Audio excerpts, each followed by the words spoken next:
focus, persistence. Larry Bird. That offers his own shot. Oh, what a play. It's all over. It's all over.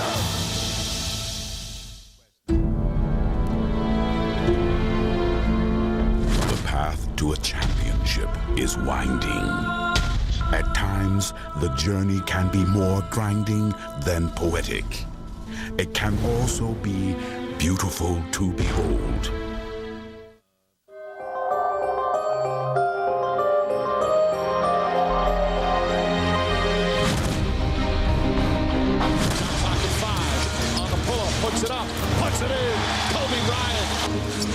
Back at home, Kobe Bryant was spectacular, willing his Lakers to victory. You are saying, Ray Allen, it's your job to stop Kobe Bryant. It's not going to happen in our lifetime. The Celtics had an opening, but a chance to take command of the finals slipped away. The Lakers will win Game 3. They're back in the series. A pivotal Game 4 looms next on ABC. Live from the NBA Finals in Los Angeles, California, welcome to GMC NBA Countdown.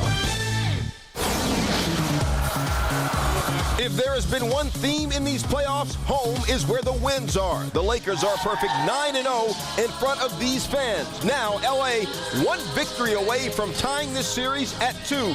We begin with the history lesson. Take notes. No team has ever won an NBA playoff series when they're down 3-0. But no team has ever won an NBA final series when down 3-1. So if the Lakers lose tonight, history is not on their side.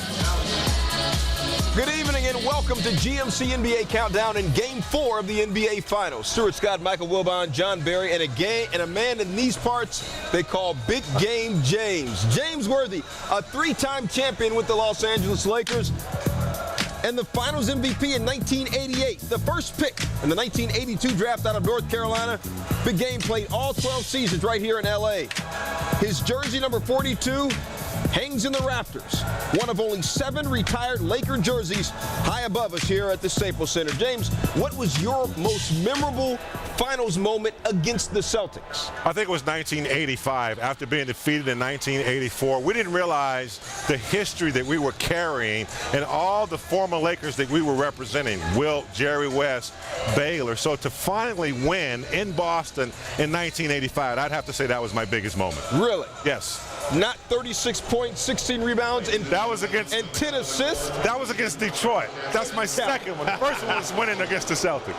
All right, how did we get here with the Celtics being up 2-1? Let's take a look back at Game 3 from Tuesday night. Celtics suffered another injury to a starter. Remember Paul Pierce's knee and Kendrick Perkins' ankle in Game 1? Or Rajon Rondo, a bone bruise on his left ankle in the third quarter of Game 3, but he came back. Meanwhile, how big, Wilbon, was Sasha Vujacic? Well, he answered Leon Poe's 21-point game off the bench in Game 2 with his own 20-point game and was on fire the entire night. JB, Pierce, and KG struggled, huh? 8 of 35. But no shows. What did you think about the man, Kobe Bryant, James? Well, Kobe has learned to allow his players to get involved, and then he's always capable of taking over the game in the last 5 minutes. Lakers won Game 3, 87-81. So the Lakers and Celtics now combined 21-1 at home in the playoffs. LA hasn't lost in this building since March 28th.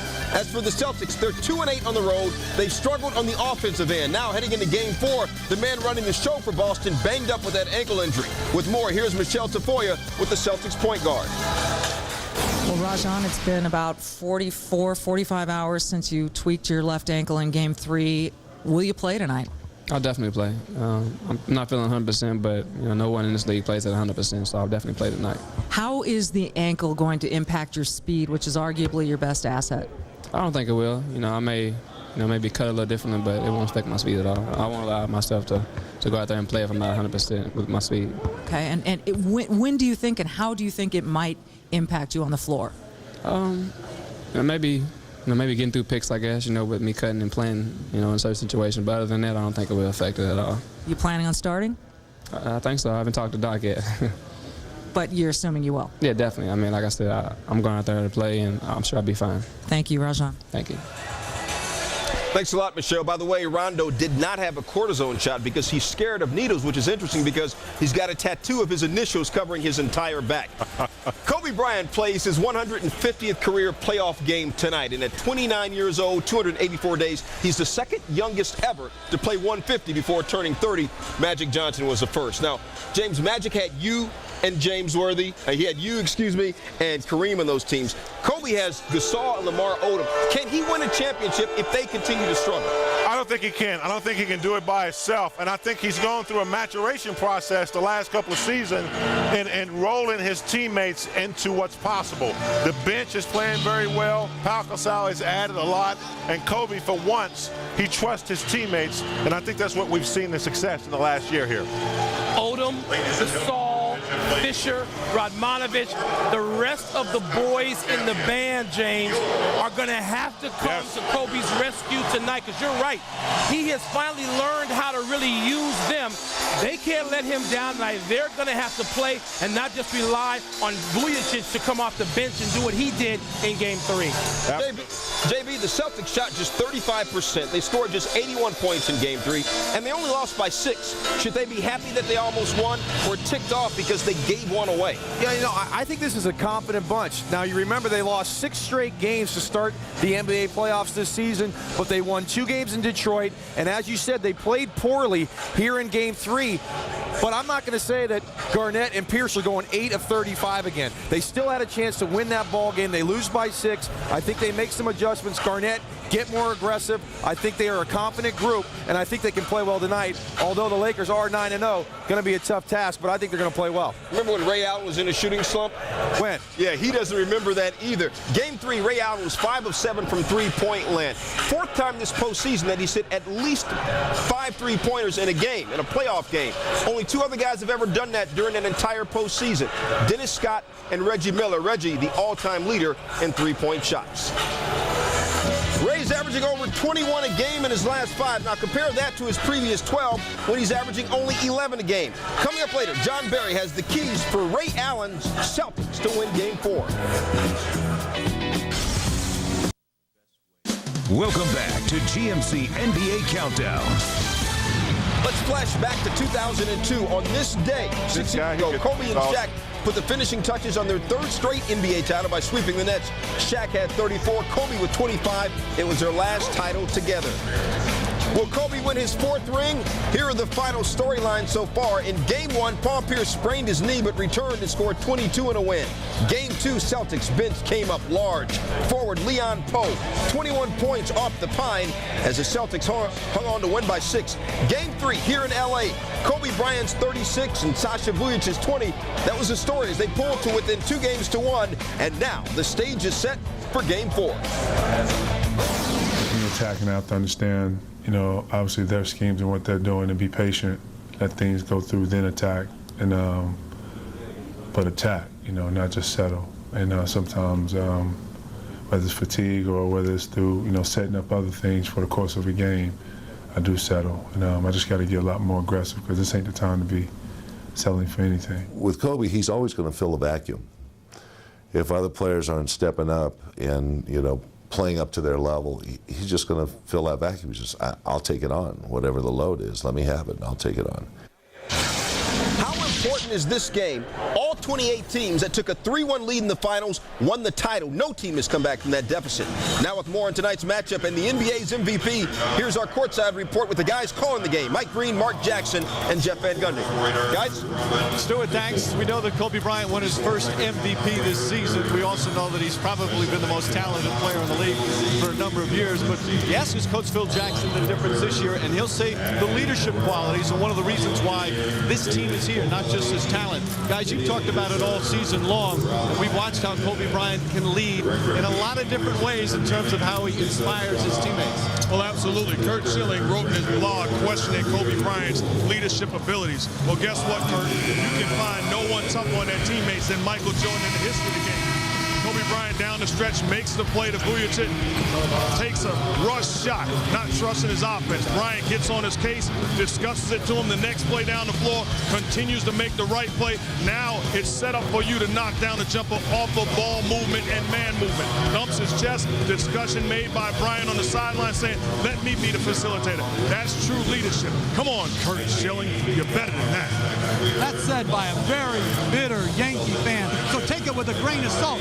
But true leadership is bringing it every night on the floor. If you're going to get on your teammates, you've got to play with consistent energy, passion, high basketball IQ, and get it done in crunch time. And Kobe Bryant does all of that. So he's a tremendous leader because he can bring you home in the most important games.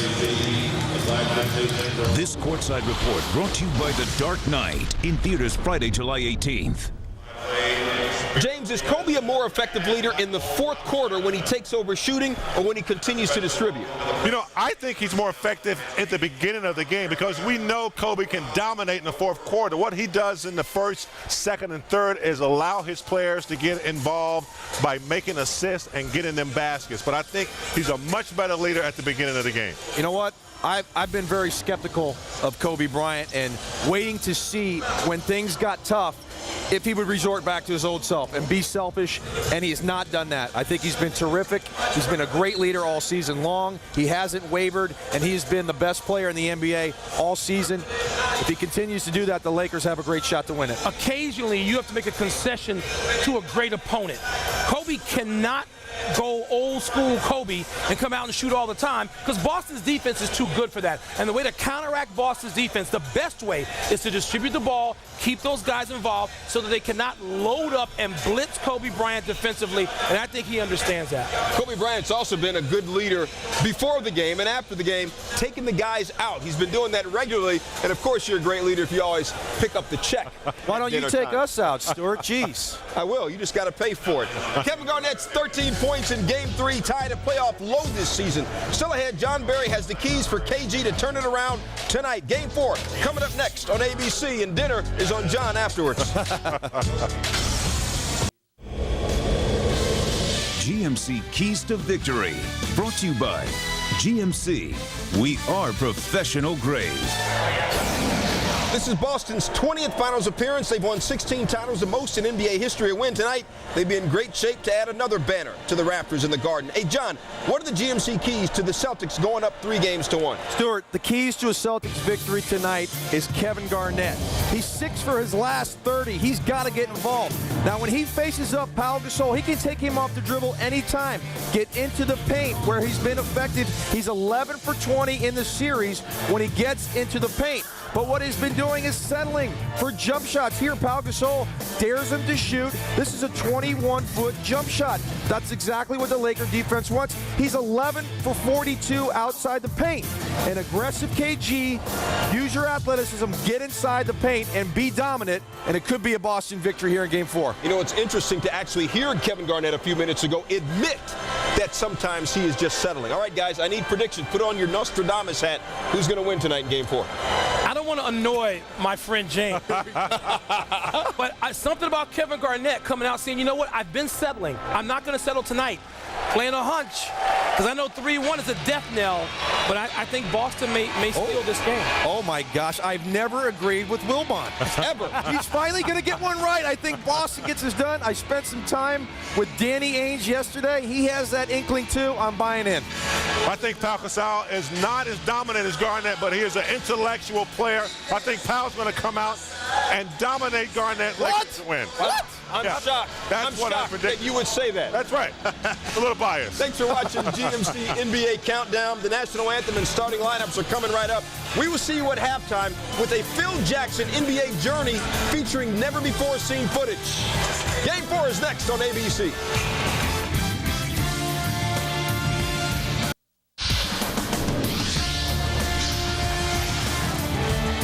Another gorgeous day in Los Angeles where the NBA Finals resumes tonight. The Staples Center, the site for Game 4 between the Lakers and the Celtics. LA looking to even up the series. Boston hoping to move within one win of a championship. Let's get it started with Lakers legendary PA announcer Lawrence Stander. Ladies and gentlemen, welcome to the 2008 NBA Finals.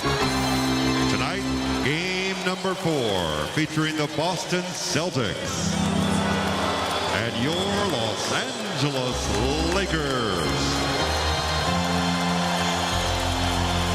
And now, here to sing the national anthem, will you please welcome Jeffrey Osborne. Oh, say, can you see by the dawn's early light what so proudly we hail at the twilight's last gleaming, whose broad stripes and bright stars through the perilous fight, all the ramparts we watched were so gallantly streaming, and the rockets' red glare, the bombs bursting in air, proof through the night that our flag was still there. Oh, say does that star-spangled banner yet wave?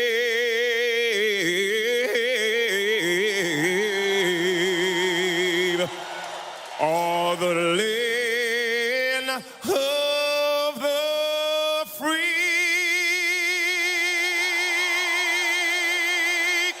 and the home of the brave.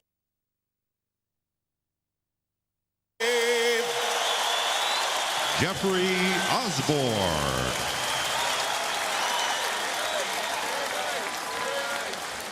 And now it's time to meet the players for both teams. First, the starting lineup for the Boston Celtics. At center from Clifton J. Olson High School, number 43, Kendrick Perkins. At guard from Kentucky, number 9, Rajon Rondo.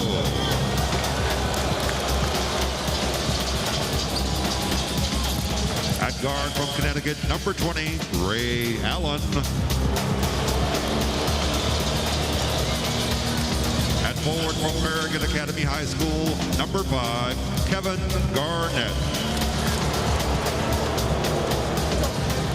And the other forward is from Kansas, number 34, Paul Pierce. The head coach of the Celtics, Doc Rivers.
For your Los Angeles Lakers. And forward from Rhode Island, number 7, Lamar Odom.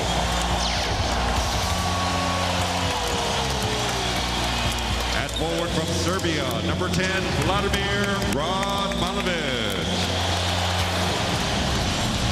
At center from Spain, number 16, Pau Gasol. At guard from Arkansas Little Rock, number 2, Derek Fisher. And the other guard is from Lower Merion High School, number 24, Kobe Bryant.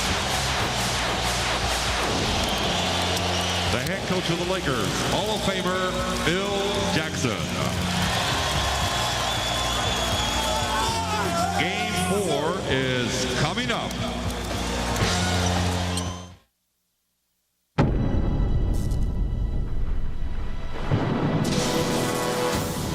And so it continues. You've lived your life for this one moment. A chance to march into the pantheon of greatness, where a legacy of champions awaits. Unbelievable!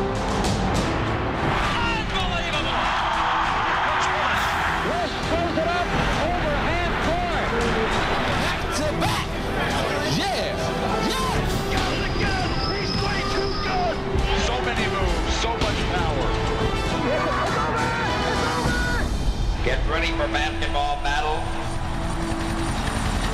The NBA championship. Turnaround shot in the air. You are watching what greatness is. An almost unthinkable storyline has unfolded in this NBA Finals. And I'm guaranteeing everybody here, next year we're going to win it again. Tonight, the real season begins. Don't ever underestimate the heart of a champion. It's 89-84. Sixers, and they get inside. I want to tell you something. Somebody up there is on our side. Collins on the floor. What a play by James Collins. Oh, my.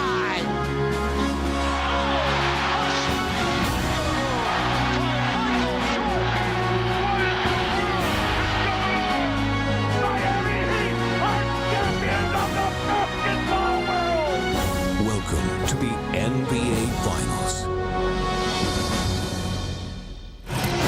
Welcome once again to the Staples Center. It's packed and they are ready to go to cheer on Kobe Bryant and the Lakers as they continue their battle for a championship against the Celtics. Lakers trying to even the series up at 2 games apiece. The Celtics hoping to take a commanding 3-1 lead in this best-of-7 series. And good evening, everyone. Welcome to Game 4 of the 2008 NBA Finals. Along with Mark Jackson and Jeff Van Gundy, Mike Breen on hand. Michelle Tafoya will join us shortly. Game 3 was an ugly affair, but the Lakers could care less how it looked. They got in the win column, and they got themselves right back into this series. Jeff, what was the key for them? How do they turn it around, and how do they continue to do that in Game 4? Well, Kobe Bryant stopped giving the Celtics defense too much credit.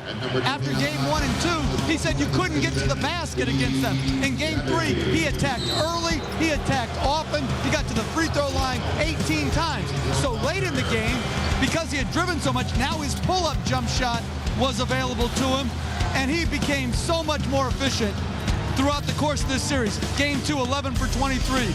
Game 3, 12 for 20, 60%, and a career finals high, 36 points. And that attack mode filtered down to the defensive end, where the Lakers had one of their best defensive performances of the playoffs. Meanwhile, for the Celtics, while Bryant was brilliant, Kevin Garnett, Paul Pierce were not in Game 3. They've had a great playoff run, but they've got to turn it around. What happened in Game 3, and what do they need to change in Game 4, Mark? Well, what you have to do is give some of the credit to the Los Angeles Lakers, but also to the Boston Celtics. They went away from Paul Pierce and Kevin Garnett. Garnett is a guy that has to have touches on the low post, put him in a position to prosper. Also, Pierce, isolation situations, allow these guys to have impact on the ball games. Games 1 and 2, high percentage, 48% getting 45.5 points per game. Game 3, they struggled. 23% from the field, not putting them in position. That's why they didn't have a good Game 3. They have to find their offense. It starts with them, not just the big three, but Ray Allen, Paul Pierce, and Garnett have to be effective. Well, the important Game 4 right now here at the Staples Center. Once again, many in the crowd as they're filing in. So many of the celebrities. They packed it in the other night. They'll be lining up again tonight. And the coaches sending their teams out from the locker room with their pregame speeches. Single-minded goal tonight should be to win. Should be to win. Your focus should be, what do I have to do to help my team get this win?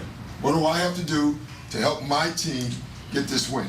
That has to be your goal. But the bottom line at the end of the day, we got to play. We got to have great focus, and our focus should be on nothing else but winning. Do what you do to win. Make sure you know what your roles are. Make good shots. Take care of the basketball. You've done a good job so far.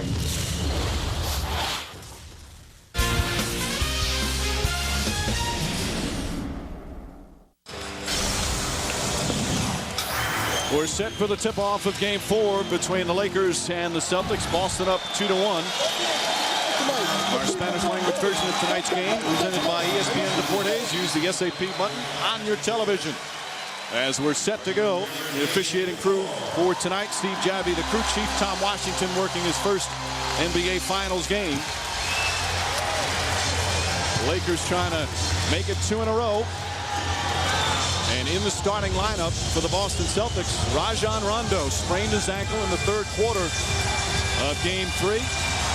But he's out there playing a key for the Boston Celtics, how effective he'll be. He's been receiving treatment in the past couple of days, but he's out there to start. Odom, quick drive to the basket, blocked by Garnett, but it goes in. As he knocked it after it hit off the backboard. 2 points for Odom, who didn't have his first field goal until midway of the third quarter in Game 3. Love the first possession call by Phil Jackson. You have a guy that you say is confused. Your job as a coach is to get him unconfused. Gets him in an isolation situation. Good basket to start the game by Odom. Ray Allen had a terrific Game 3 and a good start to Game 4. Allen led them in scoring with 25 points, and he gets them on the board tonight.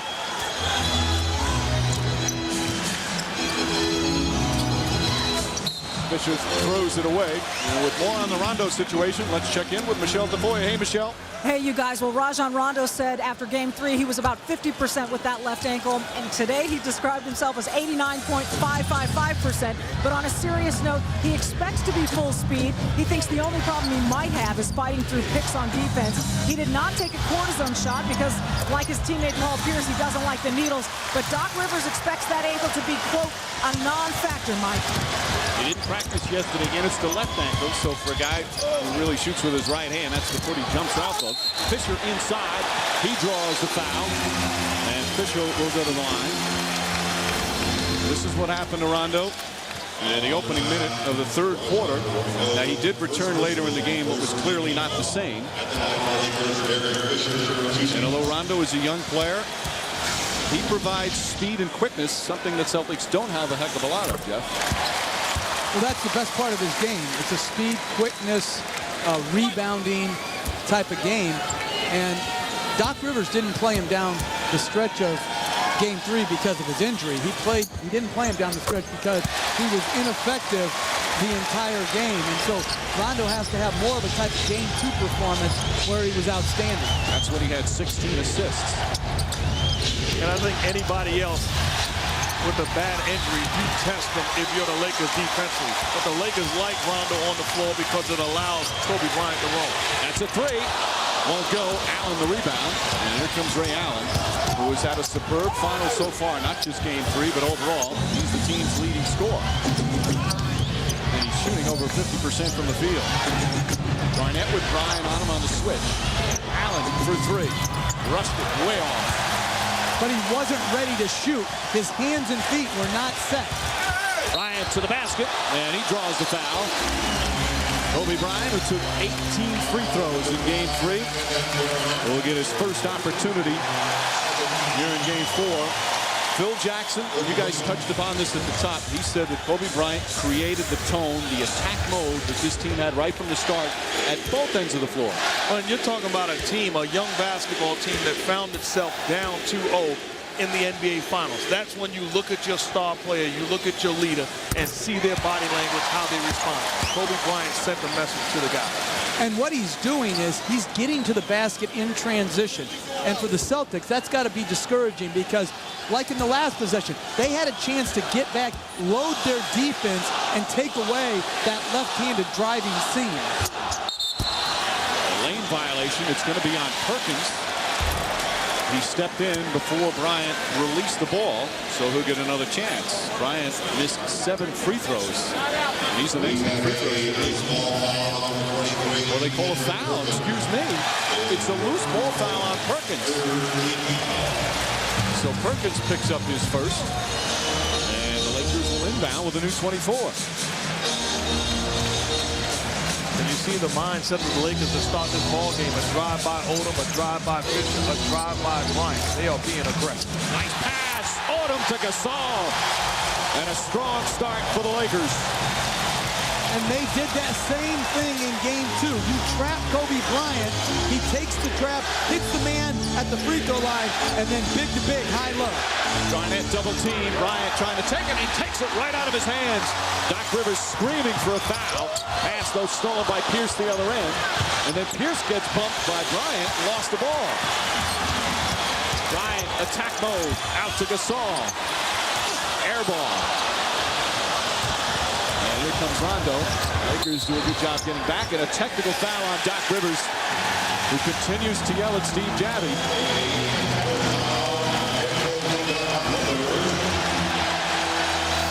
One-shot technical coming up. He thought Garnett was mauled here. And it continues as they came down the floor.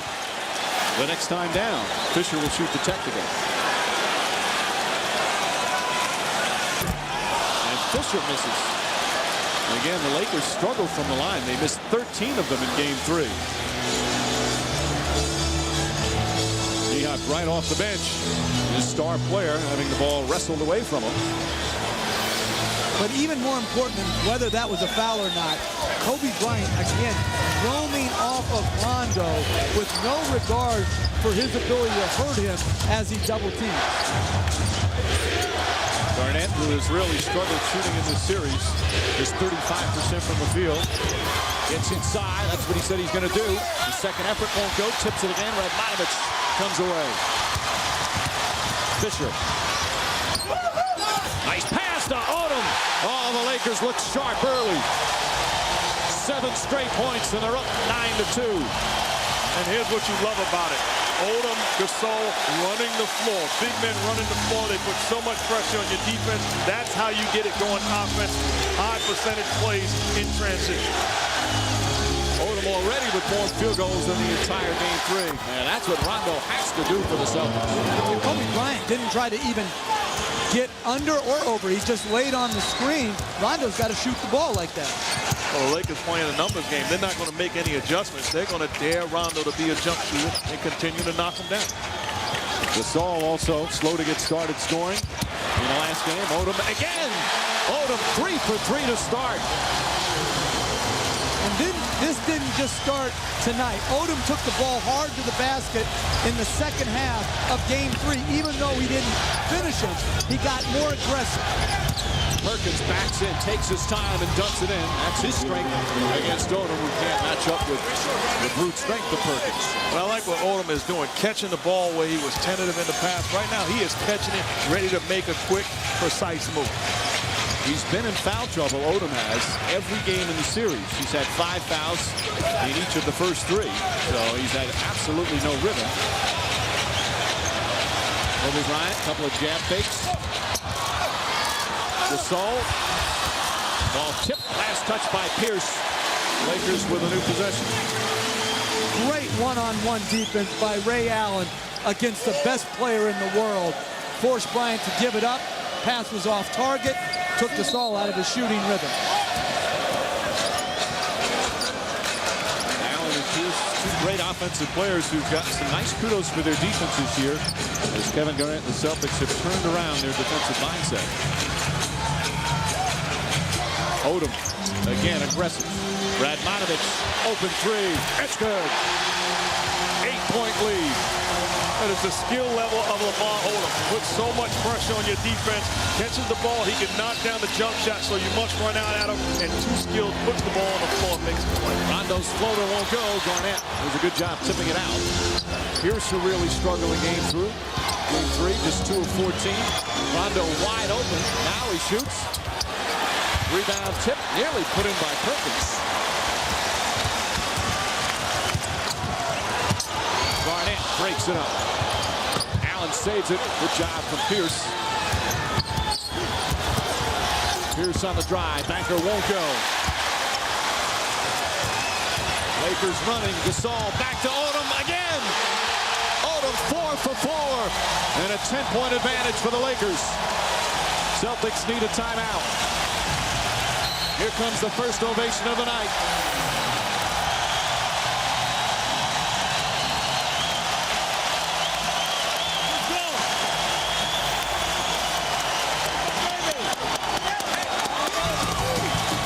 You talk about Lamar Odom, his skill level, struggling so far in this championship series. Find a way to get it done. You are too good just to be a regular guy on the floor.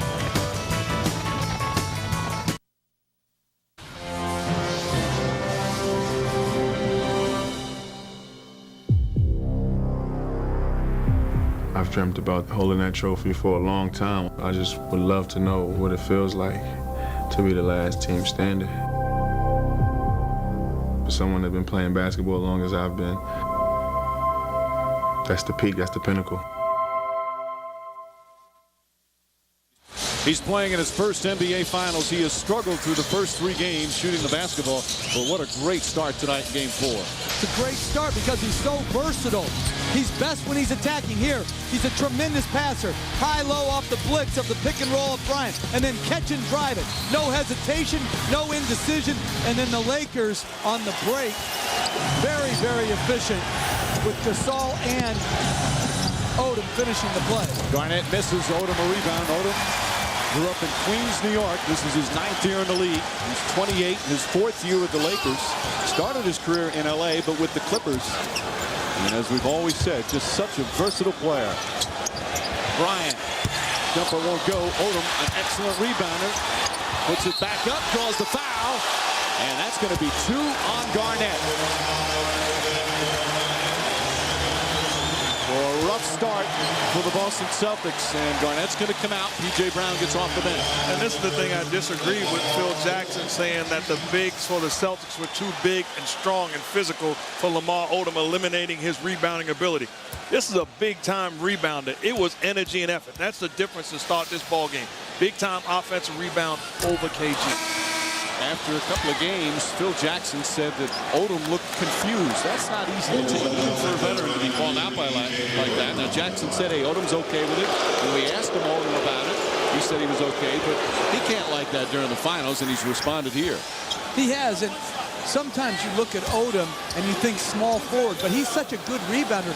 The best part of his game, when he gets a defensive rebound and then leads the break, that's the hardest thing to guard in basketball, is when you have a fast break where no outlet pass is required.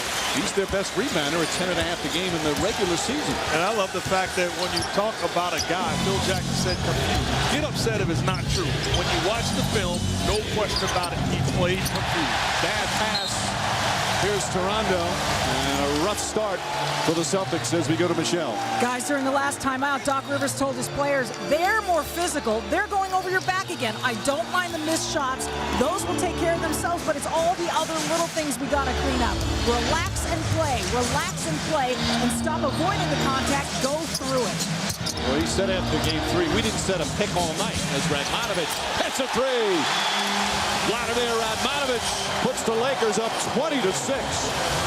This is when the Lakers are a dangerous basketball team, clicking on all cylinders. Kobe Bryant being more facilitator and other guys playing aggressive.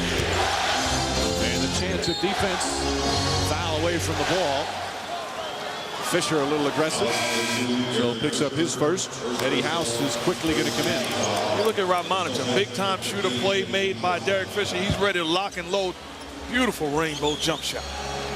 And I love this substitution of Eddie House for Rondo. It'll keep Bryant at home more, which will give more space for Pierce and Ray Allen. Pierce lines up a three. Won't go. Perkins had it, but he got fouled. So the Celtics will get it out of bounds. It's going to be against Odom. That's his first. And those are a lot of where Odom is fouling. Around the basket, as you see Rondo on the bench. But Odom is fouling on blockouts. He's fouling near the basket. He's got to try to keep Perkins off without getting himself into foul trouble. That's what he's been unable to avoid the first several games. Celtics also need some offense with Garnett on the bench. Perkins inside, nice feed, blocked by Bryant, but a foul. Kobe Bryant his first, and P.J. Brown will shoot two.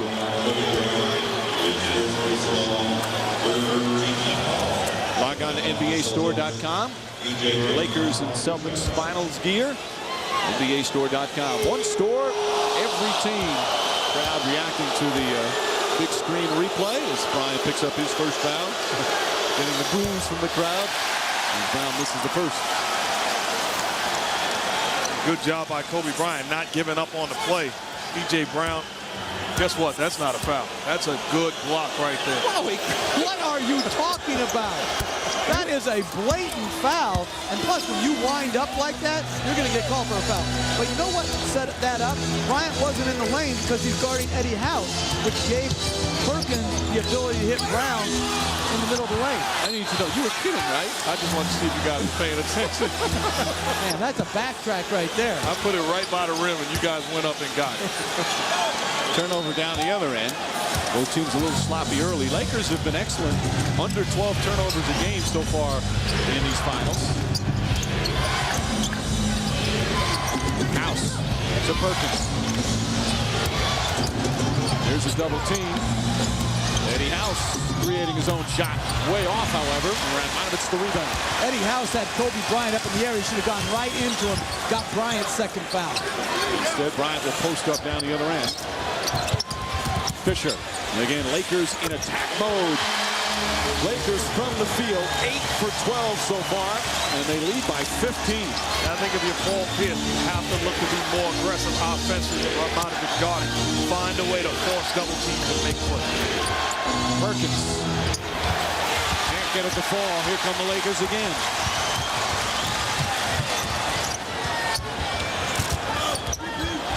Odom giving some room, steps back, hitting the jumper.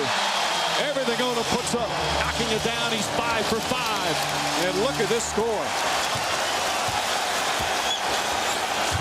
That's sick. He snapped out of his slump early. Oh, he's doing nothing that he didn't do when he was 15 years old. Trust your game and make it play. Eddie House misses. And the Celtics now 3 for 15. A nightmare start for Boston. And a timeout ball by Phil Jackson. Whatever he's going to say, he better say, keep what you're doing, guys, because they have been sensational to start. And it's been Lamar Odom. When you get your game going with a few layups, now you can shake him, take a little step back, and knock in that jumper. Odom, so versatile, so good at the outset here tonight.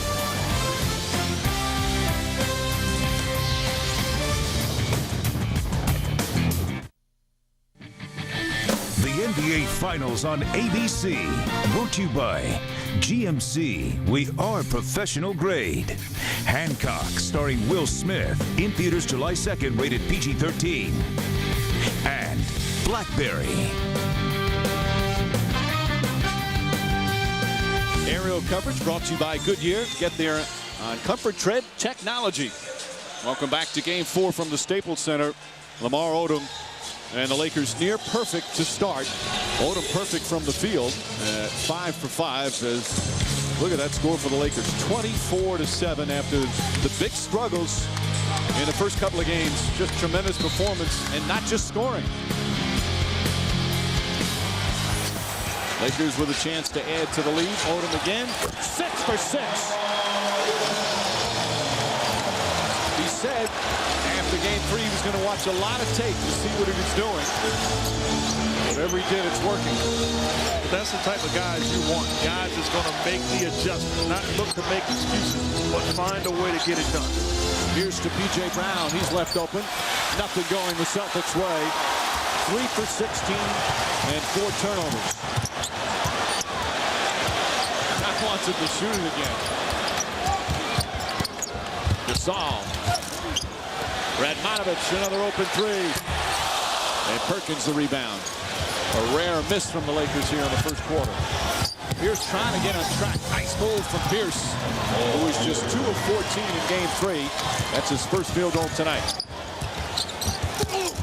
Radmanovich. I think Perkins got a piece of it. And here comes Pierce. Fakes the 3, drives, inside out. Ray Allen, three-pointer, knocks it down. And that's what we're talking about. Pierce has to look to be aggressive. Last play made on his own. That play puts the ball on the floor and makes the play for Ray Allen. Well, the first time where the Celtics able to get back-to-back buckets as Bryant is mauled. It's on Perkins. It will be his second. When you talk about Paul Pierce, he's too good offensively, has the package, gets Lamar Odom in the air, puts the ball on the floor, a paint touch, wound up with a wide open jump shot because of his aggressiveness. And in game 3, on similar plays, when he shot faked and got a defender up in the air, he just side dribbled and shot a 3. Much better aggression attacking the basket. Garnett on the bench. He picked up 2 fouls in the first 6 minutes. Lakers to the foul line as Boston's in the penalty. All right, Jeff, as a coach, a game starts like this with just this onslaught. Your team can do nothing right. How do you deal with it? Well, you know, it's a long game, and so you try to play one possession at a time. Right here, Doc Rivers, an interesting substitution for Perkins. He went with James Posey, the smaller man, versus Leon Poe in hopes to match up with Odom better off the dribble. Because Odom is just taking them apart. Posey, an excellent defender. Ryan hearing the MVP chance.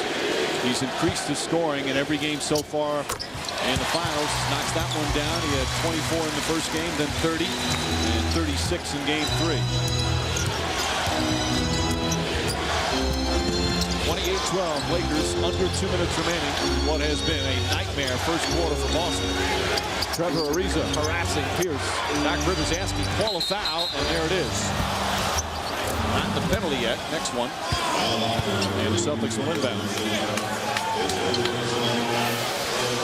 This is good, solid defense by Ariza. You want to force the issue against Paul Pierce, but right now, being in the penalty, you can't play this same defense. You don't want to allow a score to get going to the foul line. They need to get Pierce on track, especially with Garnett on the bench. Posey passes up a 3. He'll take it to the basket. Nice move, can't finish. And Gasol the rebound. 12-6 on the boards in favor of the Lakers. Jordan Farmar, his first minutes.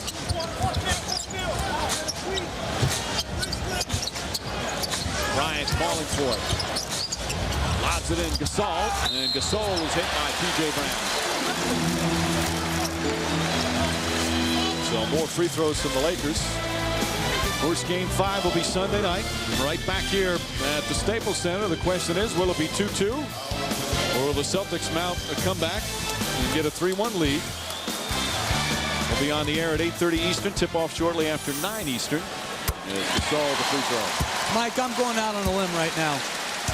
Don't say it. I'm going 2-2. You just said it's early in the game. It is.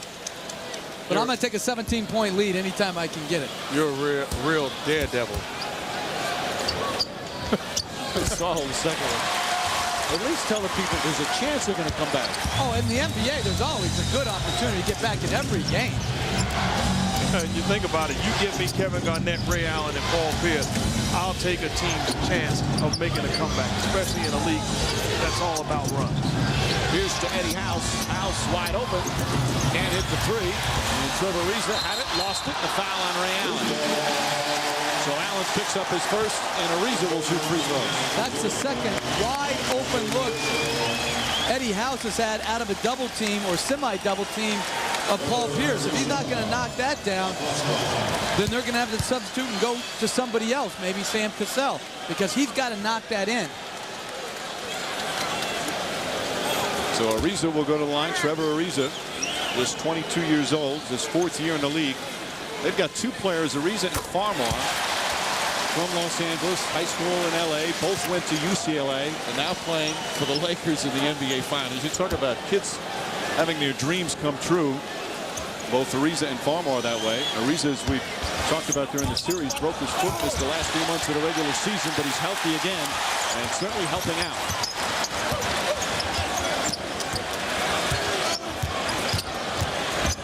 Kobe Bryant. Ariza wide open. That's a 3. Puts it in. 34-12.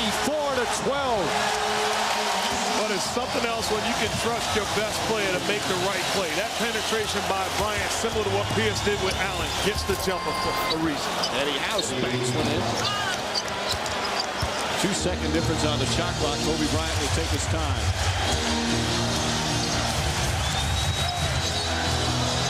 The largest lead at the end of the first quarter of an NBA Finals game ever is 20 points. The Lakers have a 20-point advantage right now with a chance to increase it here. Bryant, nice feed, Gasol, and he's whacked by Posey. So Gasol will go to the line. And really, Kobe Bryant has been the difference offensively. He puts the ball on the floor almost like Steve Nash. Once he leaves the floor, he's looking to make the right play. The right play was a cross-court pass to Ariza in the corner all by himself. This will be the 14th and 15th free throw for the Lakers. Celtics were in the penalty early as Gasol way short. Not even the Memorial Day Massacre was this lopsided at the end of the first quarter.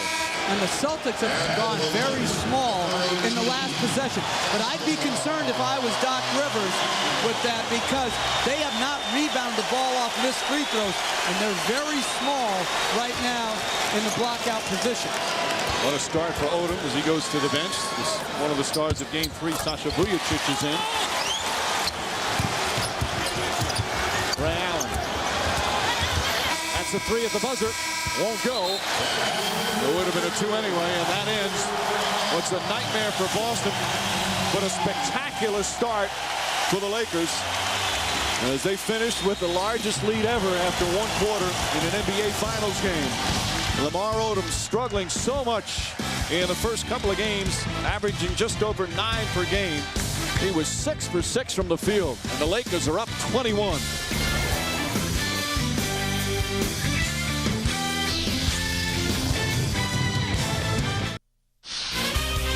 Back in Los Angeles, the Lakers leading 35-14. Doc Rivers, they had an avalanche of scoring, very little falling for you. As a coach, where do you start? Well, you just keep playing. You know, you just keep playing through it. It's got to start on the defensive end. Michelle, we've had great shots. We've missed 3 layups, 3 or 4 wide open jump shots. But if they're going to score every time down, it's going to be tough for us to get into our running game. Kevin Garnett, 2 fouls. When do you bring him back? Right now. We're down too much. He's coming back right now. Thank you, Doc. Thanks. Mike? Boy, Michelle, avalanche was the right word there. Not only on the offensive end, just so efficient. 10 assists on the 11 field goals, but the defense very strong as well. Only 6 of 22 for Boston, and as we said, largest deficit at the end of 1 quarter in NBA Finals history. The previous mark was Game 6 between the Lakers and the Knicks back in 1970. That was the game that Willis Reed missed before his heroics in Game 7. They were down by 20 after 1 and wound up losing by 22 in that game. As we have a foul away from the ball. Thanks to our statistician, Dave Free. Vujacic picks up a foul. But Doc Rivers says the right thing to Michelle. It's not about scoring. They're going to find a way to score. They have to get stops. It's too easy right now to start this ball game for the Lakers offensively. Well, we saw the Lakers in Game 2 down by as many as 22, storm back, actually down by 24. And that was in the 4th quarter as Ray Allen turns it over. We've seen so often how teams get the big early leads and you just, human nature, you lose your edge a little bit. Gasol trying to post up Leon Poe, who's in, and a foul on Poe. Celtics, a lot of fouls, and that's what's helped put the Lakers at the line so often. Phil Jackson, this lineup is a lineup that can get Gasol going on the block. Surrounding him with slashes and shooters, he can now take the smaller ball on the block. Luke Walton is in. Gasol, the only starter out there right now. Vujacic fires away. Won't go. Trevor Ariza up and in. Trevor Ariza, a little spark off the bench.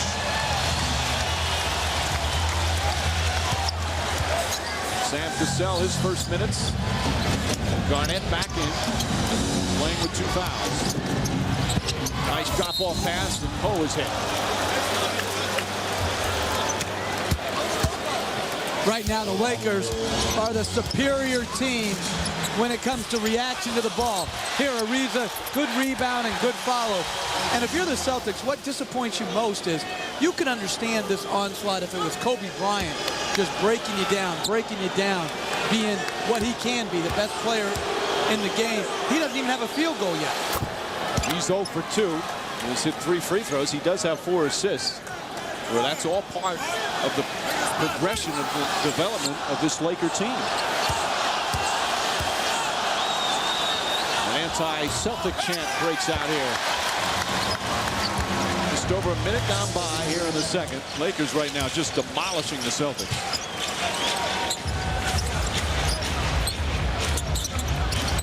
Farmar. Pass out. Walton wide open for 3. Rebound. Ariza nearly kept it alive. Here comes Poe. And he carried it. Should have given it up. Another turnover for the Celtics. That's number 6. Really love the energy and effort of Ariza in this ball game. There's a guy off the bench saying, hey, if Poe could impact this series with his energy and effort off the bench, why can't I? Certainly has had the right mentality.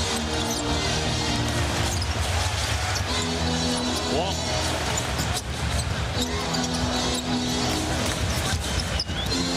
Farmar and the bench have been so productive all season. Struggled early in the series, but Vujacic led them in game 3. Walton inside pass, Gasol knocked away. Celtics need to start hitting some shots. Ray Allen blocked by Ariza. Ahead now to Walton. It's a foot race. Walton gets it by Gasol inside to Farmar. And Garnett the rebound. Excellent block from Trevor Ariza. And then he deflects it. Boy, he is playing with so much energy. Here's a guy. He's a chronic asthmatic. He's got to always monitor his breathing. It hasn't affected, obviously, his athletic career, but what energy he's playing with. And the crowd showing their appreciation for his energy level in this ball game, really impacting both ends of the floor. Garnett spinning, banks it in. When you think about Ariza, he was traded mid-season, and he's been hurt. So it's hard to develop any rhythm and continuity. It's hard to get in the rotation on such a good team after dealing with an injury. Acquired from Orlando back at the end of November, early in the year. Shot clock winding down. Walton spots up. Three-pointer won't go. Poe the rebound. Garnett said he wanted to post up more here in game 4, and does so there. But by getting a stop, it forces Luke Walton to match up on Kevin Garnett. You give him the ball on the block, and he makes a big-time move. It starts on the defensive end for the Celtics.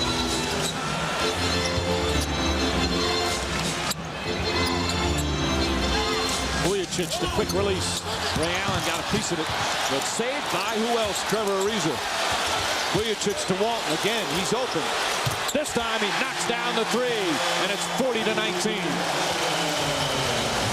Second shot opportunities. Ariza chases down the rebound and makes the play for the Lakers.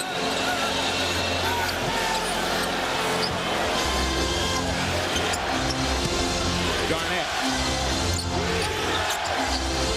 The Souls had to guard some tough guys during the playoffs. Tim Duncan, now Garnett. Posey draws the foul. And he'll go to the line as Trevor Ariza makes a rare mistake. Former draft pick of the New York Knicks, Trevor Ariza, getting it done here for the Lakers.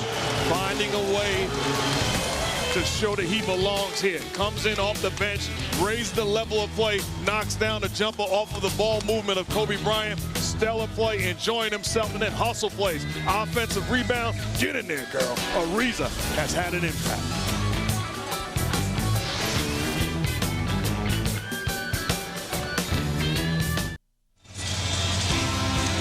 Here at the Staples Center, Game 4 of the NBA Finals.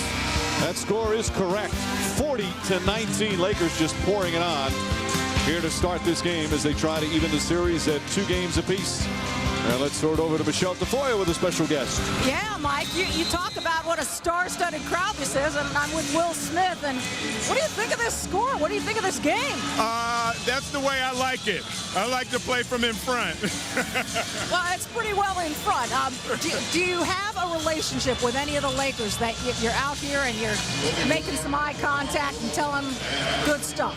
You know, just really Kobe. You know, I've been in hibernation for the past 6 months in my character, so I came back out. So Kobe is really the only person I have like a personal relationship with. So how good is it to be a fan and to have these guys back to this kind of level? Oh no, this is beautiful. You know, I grew up in Philadelphia. You know, so my team got beat up by the Boston Celtics a lot while I was growing up. So I'm excited and hopeful that the Lakers, now that I live out here, can give me that feeling back. So it was Hitch, now Hancock, and I'm guessing hostility is next. Yeah, all H's. We're in pursuit of happiness. We're working with all the H's. Good luck on the movie. It opens July 2nd, and thanks for stopping by. Thank you very much. Mike? Thank you, Michelle. Hey, the Celtics need some Hancock-type energy right now. They need that guy to start and then jump up to the sky. Nice transition. Now, Hitch was a great movie. Kevin James, if there's anyone funnier than Kevin James, I want names. These superlatives that you put on these average movies. What do you... No, Hitch was an outstanding movie. Odom inside. Odom again. He's 7 for 7. And it's 42-21. Talk about a turnaround. And speaking with Odom yesterday, again, he tried to remain calm, and he kept saying, as long as we win, so he was happy with Game 3. Well, he kept saying it's not about LO, which is his nickname. It's about LA. Kobe Bryant will rebound. Again, Bryant doesn't have a field goal, and they're up by 21. Who would have thought that? Barmard to the basket. Takes his time, misses the banker.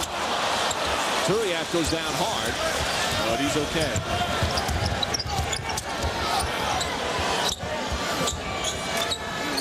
Kevin Garnett trying to get on track, as is Paul Pierce and the Celtics. They have been dominated so far here in Game 4. Another turnover, and Cassell with a foul. It won't be a clear path foul. Ray Allen was ahead of the play, so the Lakers will take it out of bounds. You see what Lamar Odom is doing, staying aggressive. Good job of passing the ball on the floor, sets a screen, and then no one's guarding him. Recognition, gets the basketball and puts it in. I just got a feeling my guy here has another rule change. No rule change. Not yet, at least. About the fast break, I'm sure you wanted to say something about stopping the ball in transition. No, I actually thought that was a good one. I don't like the one where it barely is controlled when the shot clock goes off if they stop the play. It should be a play on as long as they maintain control. Vujicic plays on. 20 points in Game 3, and he gives the Lakers a 24-point lead here in the second. I don't... Right now, play through Kevin Garnett, post him up, and then when they double, get to proper spacing and be ready to shoot. Oh, inside, misses. Turiaf tips it. Doc Rivers screaming at Tom Washington. That's a foul, he's saying. As we approach the midway point of what so far has been a good old-fashioned blowout. And a foul away from the ball. It's going to go against Sam Cassell. Celtics, their third team foul. Paul Pierce will return.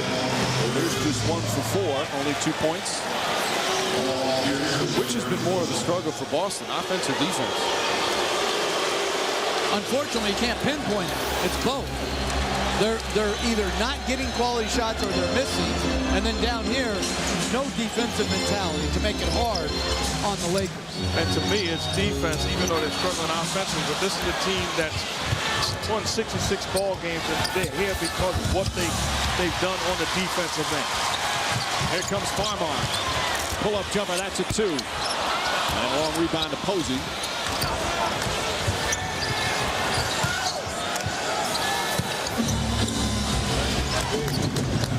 Lakers for the second straight game jumped out early. Nothing like this, though, is Vassell, not even close. Well, the point guard play of Boston has been way below average. They're wide open, they're doubling off of them, and they're just missing. They have 1 assist as Bryant is called for an offensive foul. And we'll have a timeout. The Lakers so impressive at home. They have not lost in the playoffs here at the Staples Center. 9-0. 15 straight wins dating back to the regular season. Have not lost on this floor since March. And they're up by 24.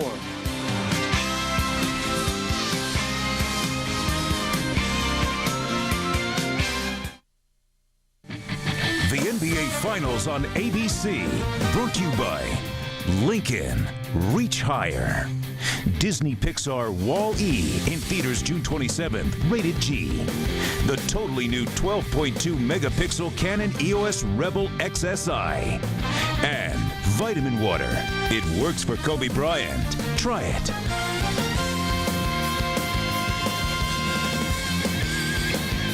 We're midway through the second quarter, game 4 of the NBA Finals. Look at Kobe Bryant's numbers. 0 for 2, no field goals, 3 points. If you're just tuning in, you're wondering what the score is. And despite that, the Lakers up by 24, 45-21. He has the 6 assists, but everybody getting it done for the Lakers. Well, because he attracts so much attention here. They double Bryant every time in the low post. Boston small, nice little pass to Gasol, gets him to the free throw line. Gets over the top of the pick and roll. Pierce rotates to Gasol. Very few players can throw this diagonal skip pass on the money right to Ariza's shooting pocket. He knocks it in. Here, another double team of the low post. Bryant under Poe's arm. Lamar Odom with a great finish, and then even contributing on the bench, Luke Walton hits a 3 and gives him a little love tap. Meanwhile, Posey, he misses a 3. Bryant the rebound. Boston now 28% from the field. Bryant finding Vujacic, another open look. Not that time, and Odom the rebound.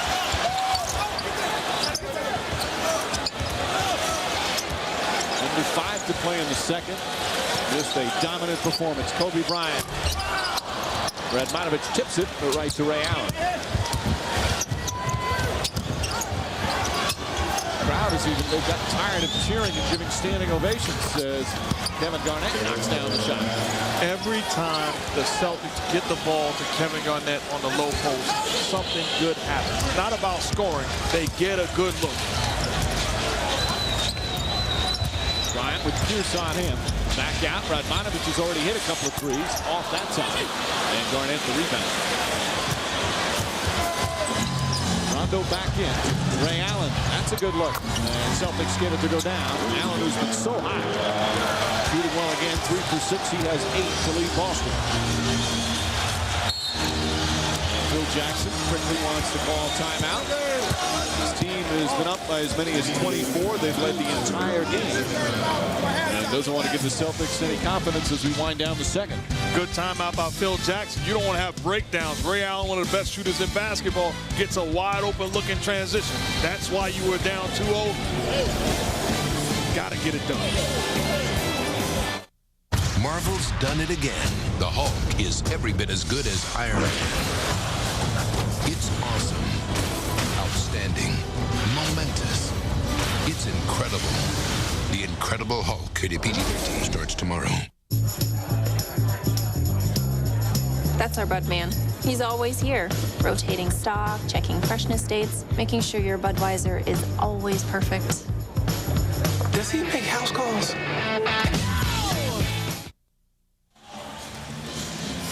Monday on ABC, the biggest high-stakes adventure of the summer continues. Daredevil stunts, breathtaking challenges, and thrill-seeking mystery that will keep you guessing. Who is the mole? Monday at 10, 9 Central on ABC. Here at the Staples Center, it has been all Lakers, 45-26. They have led right from the start. Lamar Odom has been superb. Just a great performance for this team. And you see the way they play at home. It's much like the Celtics, just so much more aggressive right from the start, Mark. Well, there's a reason why they're winning. Aggressive on both ends of the floor. The role players came out ready to play, getting it done defensively, and then the play of Lamar Odom has been stellar. Bryant. He was looking to pass it first. Misses that shot. He's still without a field goal, but obviously hasn't affected the Celtics. Posey hit hard as he gets knocked to the ground. You know, we've seen in this series, Game 2, Leon Poe had the 21-point game. He was an unlikely hero. Game 3, it was Sasa Vujicic. He had 20, an unlikely hero. How about the likes of Trevor Ariza tonight? Only 6 points, but his energy a really big part of this lead stretching. And although Bryant without the field goal, he has had plenty of help. And that's what's one of the fun things about teams every finals. There's 1 or 2 guys, and you can't expect them to have, you know, a whole series worth of huge games. But Vujicic helped the Lakers win 1 game. Same thing with Poe. It's such a huge boost for a team to get that kind of contribution. And you never know who it's going to be. All your job is to do when you're a role player is to be ready for your moment. And those guys took care of business when their moment presented itself. I'm saying this, but the Celtics have cut it to 17. I didn't think I'd be saying that here in the second quarter.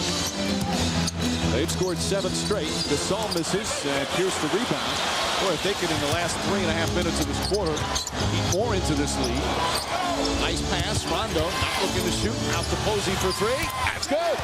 And it's a 14-point game. They sliced 10 points off very quickly. And a bad play by Lamar Odom defensively, looking to help off of Rondo. Stay at home on the shooters, leaving Posey wide open. And again, it started with posting up Kevin Garnett. Bad pass and a turnover. Lakers have turned it over 8 times as we go to Michelle. Well, Doc Rivers was saying to his team in that last huddle, let's just get it to 10. It ain't going to be easy, but let's get it to 10. I know you're thinking about the next home game. Focus on getting it to 10. They've got it to 12, Michelle. 45-33 on a 12-0 run. And the Staples Center getting very quiet.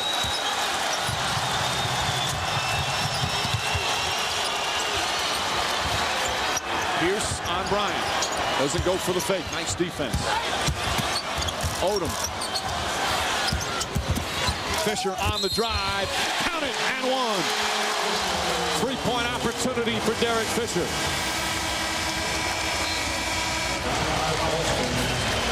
And just like Kevin Garnett on the other end, when you get the ball in the post, the defense collapse. Odom not forcing anything, puts the ball on the floor to Derek Fisher, not settling from the perimeter, gets into the paint, gets the basket and the foul.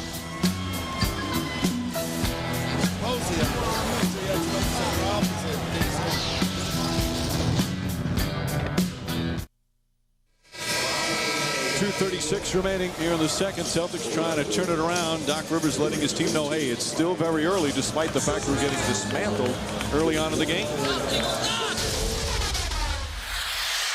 But we got to fight on the floor, and we got to relax and play. 1 bucket at a time, all right? No reason to press, okay? Hey, we're right there, but we got to make plays. His voice is changing. You know, you say it's early, but it gets late early. Thanks, Yogi. No, seriously. You know, this whole idea that you ease yourself into game, this is a first quarter league. And when you're ready, you play from ahead and you play with a cushion, you can withstand that 12-0 run. But when you come out and you try to ease into the game and then you try to fight back, very rarely do you get all the way back and get over the hump. There are great comebacks, but you're right. It doesn't always happen with a team crawls all the way back. Sometimes they make a game of it, but it takes its toll crawling all the way back. Back to 15. Fisher, an important bucket there to at least stop the momentum a bit. Rondo. Allen for 3. Way short, not a good shot. And to be around them, you have to recognize how you're being defended. Put the ball on the floor and think score first. Right now, he's putting it on the floor and think, where's the guy going to be open? Odom to Gasol. Gasol the finish. And just like that, the lead back to 17. But they're so small. The Celtics have downsized to play more quickness. But when Garnett helps on the pick and roll, there's no shot blocking at the basket. Under 2 minutes remaining. Kevin Garnett screaming, or excuse me, Doc Rivers screaming on the defense in 3 seconds. And he got the call, so a technical foul. It's on Kobe Bryant. Again, pick and roll. Garnett, the only 7-footer out there.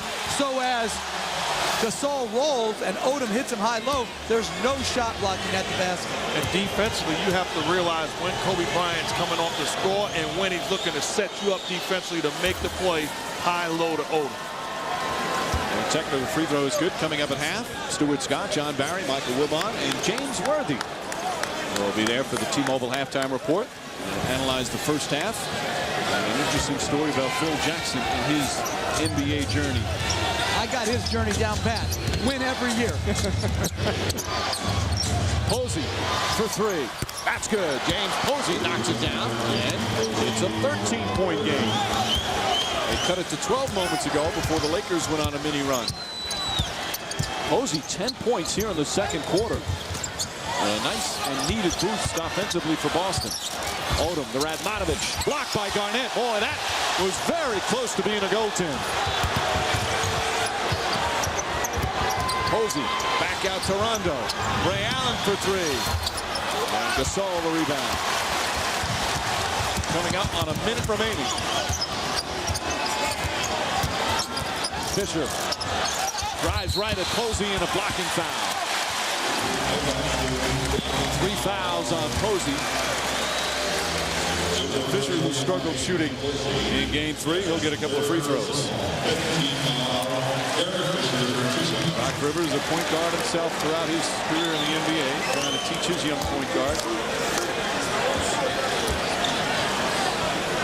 And I love when Fisher puts the ball on the floor like he's doing tonight. Very good 3-point shooter, but when he attacks off long closeouts, when he attacks off the pick and roll, it adds another dimension, another penetrator to the Laker lineup besides Bryant.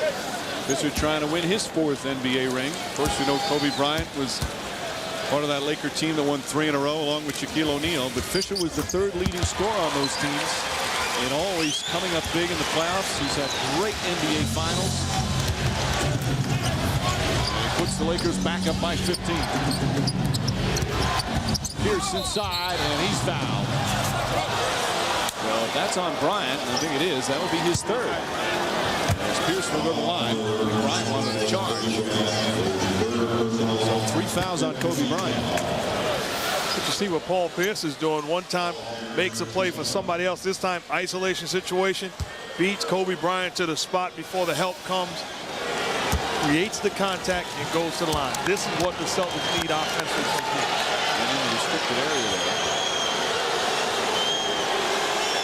Pierce's first free throw. Vujicic comes in as Bryant will sit the final 52 seconds with the 3 personals. So Posey with 3 and Bryant with 3, the only players in any kind of foul difficulty here in the first half. P.J. Brown's going to come in to make sure Kevin Garnett doesn't pick up his 3rd. Garnett has 2. Isn't that the type of thing, Jeff, where your assistants and somebody on the bench lets you know, hey, Garnett has 2, we don't want him to pick up the 3rd. Is that the type of thing you get on the bench?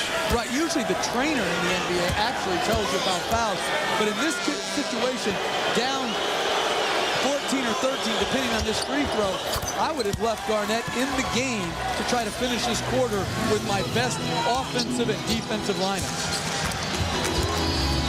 Final minute, what looked like it was going to be a blowout win for the Lakers, but the Celtics have themselves back in it, and the Lakers turn it over again. That's their 9th. Pierce makes his move, tough shot, and Odom tips the rebound to himself. there's no spacing on the floor when Pierce drives it because you have Brown in the game, Perkins in the game, and Rondo in the game. And a smart play by Odom on the rebound, not looking to push it, being patient offensively. 5-second difference between the shot clock and game clock. Gasol inside, draws the foul, count it, and one. Pau Gasol with a chance for a three-point play. And it's set up by the aggressiveness of Derek Fisher. You talk about him not settling from the perimeter, looks to put the ball on the floor, splits the pick and roll. Nice drop pass to Gasol in rhythm where he can finish and take the contact. Perkins picks up his third foul. Lakers have 15 assists in the first half. Excellent ball movement and excellent balance. It's important that Pierce and Posey really block out. They both have length issues on this miss. Gasol negates that with a made free throw. Final seconds, first half. And Radmanovic just runs over Rondo. And Lakers in the penalty, so Rondo will shoot two.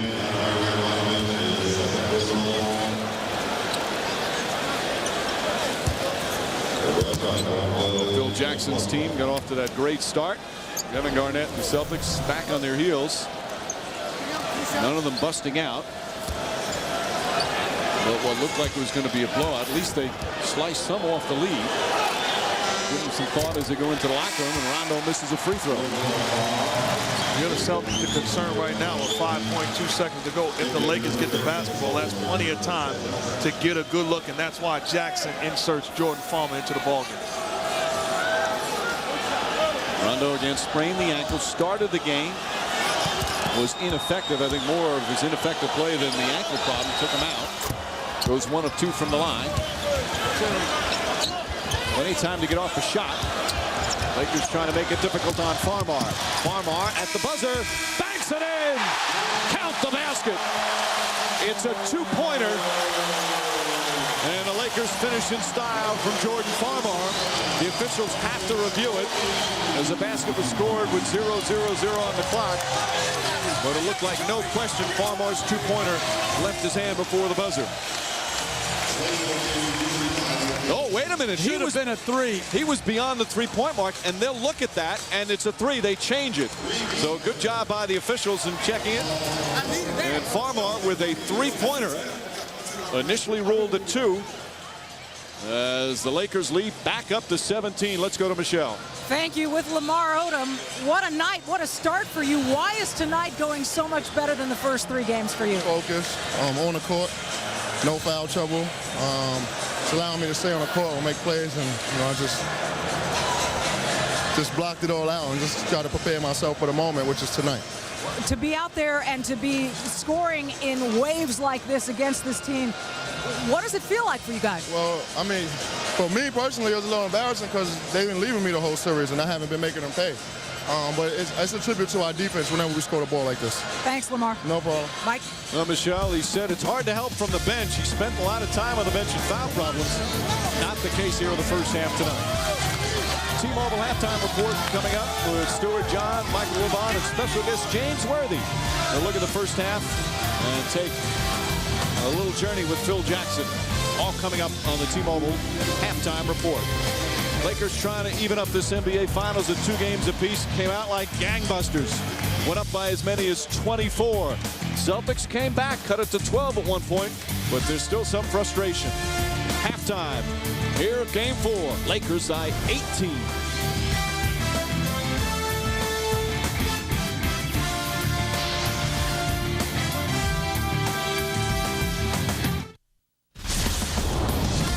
From the NBA Finals in Los Angeles, California, welcome to the T-Mobile Halftime Report. Pau Gasol and Lamar Odom combined for just 13 points in Game 3. In the first half of Game 4, Gasol and Odom have combined for 25 points. Welcome to the T-Mobile Halftime Report. Stuart Scott, Mike Wilbon, John Barry, and big game, James Worthy. Explain something to me. The Lakers lead by 18 at halftime, and Kobe Bryant doesn't have one single basket. James, how? Well, this has happened before. They're doing it by committee, and their benches come in with about 15 points. Kobe has 6 assists, so collectively, see the Lakers are getting back to playing the team ball that they need to play to win. You know, I didn't think it could get much worse for Boston after Game 3 when they were awful. But tonight, again, 35% shooting, crushed on the boards. I guess I'm going to have to start giving the Lakers defense some credit. They've been finally. They've been aggressive. Trevor Ariza, I thought, came off and gave him a tremendous lift. 6 points, 5 rebounds, 3 on the offensive end. They're just playing harder than the Boston Celtics. Are the Celtics here? Are you certain those are the Celtics in nice pick tonight, uniforms? Mike. Nice pick. Yeah, nice pick by both of us. I mean, the Lakers came out and knew they had to play because they didn't really play in Game 3. This is their best effort, I would presume, James. That's a fair assumption. And they are getting it from everybody on the roster. Once again, the only thing I got right was that Kobe doesn't have to shoot the ball. He's a facilitator. It's working beautifully. The Lakers' 21-point lead after the first quarter was an NBA Finals record for biggest lead after the first quarter. Fans, you voted Kobe Bryant the player of the game for Game 3. Text the last name of your choice for the Game 4 T-Mobile player of the game to 38657 from any wireless phone, or go to NBA.com/vote to vote online. Voting will be open through the end of the game. Standard rates apply. Now to the current NBA referee controversy. Earlier today, 2 former league referees told ESPN that federal investigators questioned them about referee Dick Bavetta while conducting their probe into former ref Tim Donaghy. Tonight, a half hour before tip-off, NBA Commissioner David Stern addressed the media and defended his referees against any allegations they were involved in altering NBA games. I would just say, in light of the media coverage here, we will, go back and prospectively ask the questions of officials, in effect again, with respect of specific acts, even though there have been, even though they've all been interviewed, so that I could sit here in front of you, really on behalf of our officials who don't engage with you on a regular basis, to say no, 1,000 times no. Our officials try very hard, with complete integrity and honesty, to referee perfect games. That they fail in that makes them human, but not objects of the kind of ridicule and scorn to which they have been unfairly subjected for the last 3 days. The accusations that that we manipulate games that then get reported on are those accusations. The facts underlying those, they're false. We don't. Still, though, what has distracted everyone from the Lakers-Celtics reunion are these distracting ideas, Michael Wilbon. What is the league's biggest concern right now? Well, Stuart, it seems clear that David Stern's biggest concern is defending his officials. I wouldn't say that's the biggest problem confronting the league. The bigger problem is this larger skepticism that people are seeing. It's not just the media. That's easy. It's not just the media. We're talking about fans. We're talking about paying patrons who call all the time. We engage them all the time, and they want to know about this manipulation, which the commissioner spoke about. You're not going to be able to just simply blame Tim Donaghy and blame the media for that widespread, long-held perception, and that's going to have to be addressed at some point. All right, Michael Wilbon, we appreciate the information. Still ahead of the T-Mobile Halftime Report, you do not want to miss Phil Jackson's NBA journey. We will show you footage of the Zen Master you have never seen before. You won't want to miss it. Stick around. We're coming right back here on ABC. This halftime report brought to you by T-Mobile, the official telecommunications partner of the NBA. T-Mobile, stick together. All the great ones are chasing other great ones. Tigers, 13 majors, chasing Jack Nicklaus's 18. Lakers coach Phil Jackson chasing the man who created the team that he's trying to beat. Phil tied with Celtic legend Red Auerbach with 9 NBA championships as a coach. And if anyone says that they would have predicted this for Phil 40 years ago, when the curly-haired Jackson was drafted 17th overall by the Knicks, they'd be lying. Phil Jackson began his career in the late 1960s as a role player with the New York Knicks. A free spirit, Jackson became the unlikely protege of the great Knicks coach Red Holtzman. I learned some basketball. I learned a lot about how to handle people, and I learned a lot from my teammates about how to play together. We really believed, as players with the New York Knicks, that everybody had to be involved. There's the belief that everybody should touch the ball, everybody had to be a part of what we were doing. Knicks have defeated the Los Angeles Lakers, winning their second championship of all time. That was the beginning of something that was to lead to this later life.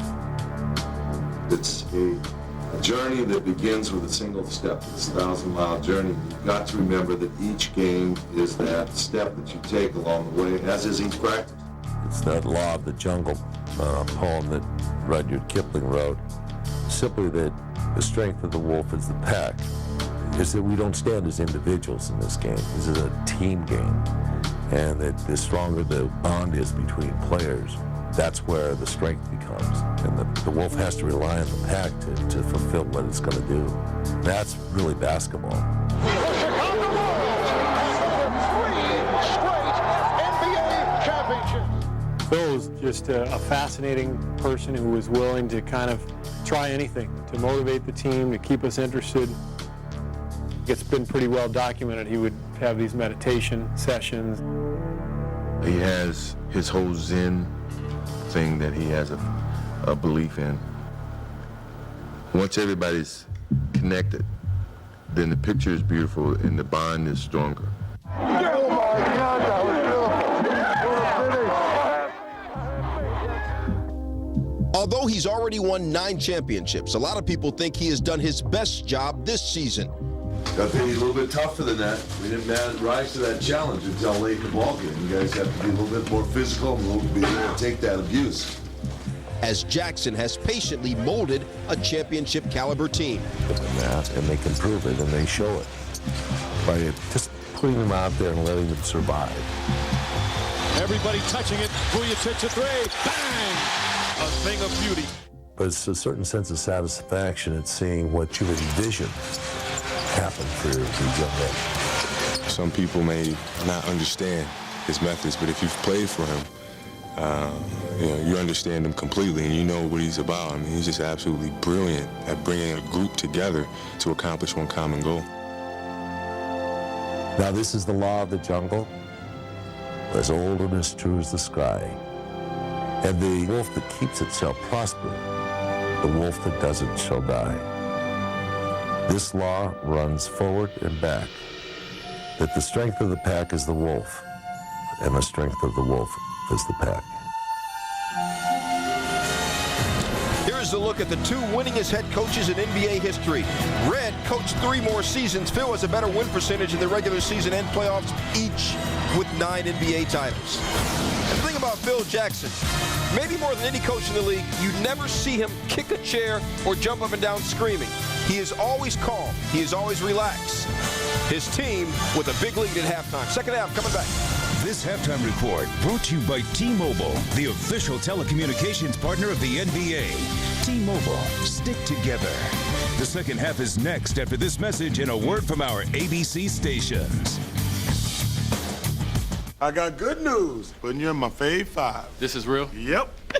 You in, baby. Call me anytime. Anytime. Yeah, I watched the game from last night. Yes, sir. You got to pass the ball more. Now, I'm really in the middle of something. I don't want to look too fat in high definition. You ever been to Amsterdam? That's why I don't eat shrimp. I want to come visit because I am really bored.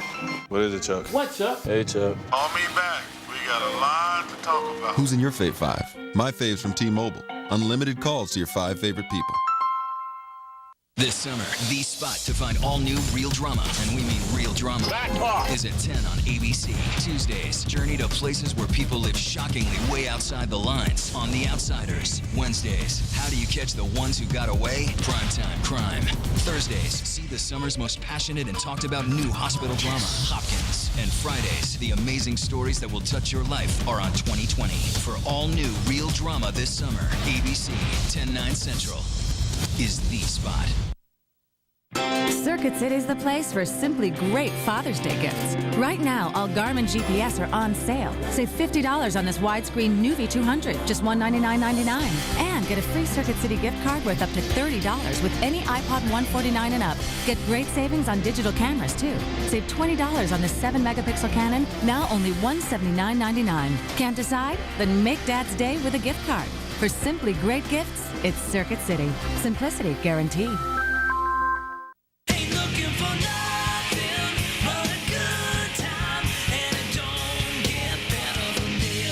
Get ready for a good time at your Toyota dealer with up to $4,000 in total savings on Tundra or 0% 5-year financing. How can I resist? Go with a tough Tacoma and $1,000 cash back or as low as 0% financing.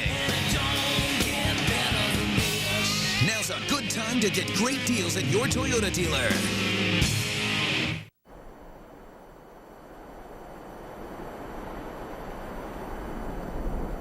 Comcast Labs high-speed internet field test.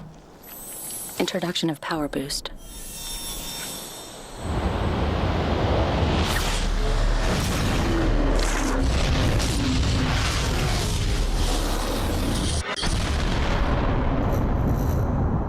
We never stop making faster. Comcast high-speed internet with Power Boost.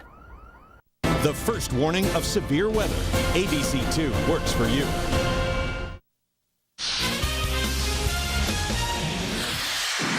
We got to make plays, guys, defensively. We start making plays, the scoring will come. But we have to make plays.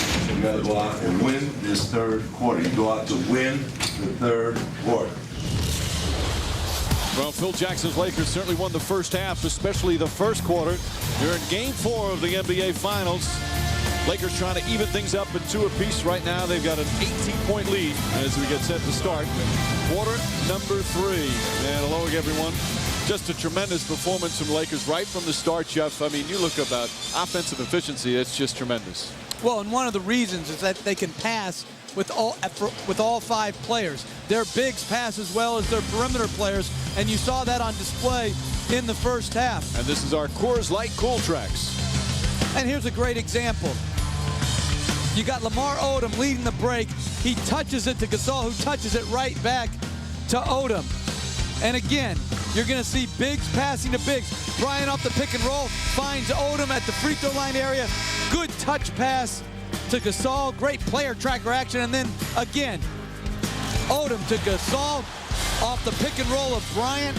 Tremendous big-to-big passing for the Lakers. And they rack up 58 points. In Game 3, even in the win, they only had 87. Good balance, open three-pointers, even some second-chance opportunities as they out-rebounded the Celtics by 10 in that first half. All right, for the Celtics, Mark, what has to be the key thing to turn around here in the second half? Well, Doc Rivers touched on it during the wire. It starts on the defensive end. They have to find ways to get stops, and that good defense will create good offense. And the third quarter has belonged to the Celtics so far in this series. You saw those numbers. And the Celtics certainly need a big third quarter here to get back in the game. They were down by as many as 24, have never led in this one, as Pierce quickly draws a foul, and we'll send it to Michelle. Well, you guys heard Doc Rivers telling his team we've got to make plays, and he told me coming out of the locker room specifically on loose balls, he feels the Lakers are making more plays on things like loose balls, the little things, than they are. I asked him if this is such a high hurdle that they have to expend so much energy to get over it that almost seems impossible, and he said, we've got 2 days off after this. There's plenty of time to rest later. Mike? Well, that idea of loose balls and hustle plays, he felt the same thing after Game 3. As Pierce knocks down the first free throw. And what you don't want to do as a Celtic player right now is think that you're going to take over the game on the offensive end. It's not about that. It's about taking over the game defensively. But having been there as a coach, sometimes you don't tell the whole truth when you're asked by a reporter. If you were telling the whole truth, you say, we have gotten as poor a point guard play as you could have in a final. And they are totally, I have never seen a team totally neglect one player like they are neglecting Rondo with Kobe Bryant. If you don't tell the truth, I think you should apologize to Mark for lying to him right now. You tell the truth as an announcer, but you can't always tell the truth. Garnett. As a coach. Garnett trying to get himself on track, knocks that one down. Kevin Garnett with his 4th field goal, and it's 14. If you're the Lakers, you don't mind that shot. You're keeping Garnett at the top of the key. You have to make a tough contested jump shot. You don't mind that. That's good defense. Bryant and Pierce. Kobe Bryant puts it in. That's his first field goal. And Mike, I want to go back to the Celtics point guard play. It wasn't just Rondo. Eddie House came in there, missed wide open shots. Cassell, the same thing. And I like what Rondo's doing right there. Make him play you. You cannot be ignored. And if he has to shoot 4, 5, 6, 7 straight times, so be it. And you send him the message, by being unselfish, you're hurting your basketball team. They're daring you to be a scorer. You have to make them pay the price. Gasol left open. Rondo gets a hand up, and Garnett the rebound. Even if he misses several in a row, again he drives, finds Perkins, and the ball knocked out of bounds. Still Celtic ball. Just like here, they're running a little screen and roll. Just by driving to score is so critical. Too often, Rondo drives to pass. And when you're playing against a team 7 straight times, they start to notice tendencies. So he's got to think score first on his penetration. Again, Kobe Bryant has been guarding in the last couple of games, and as Jeff mentioned, backing off him. Garnett, wide open shot, short. Ray Allen, the offensive rebound. Boards have belonged to the Lakers so far tonight.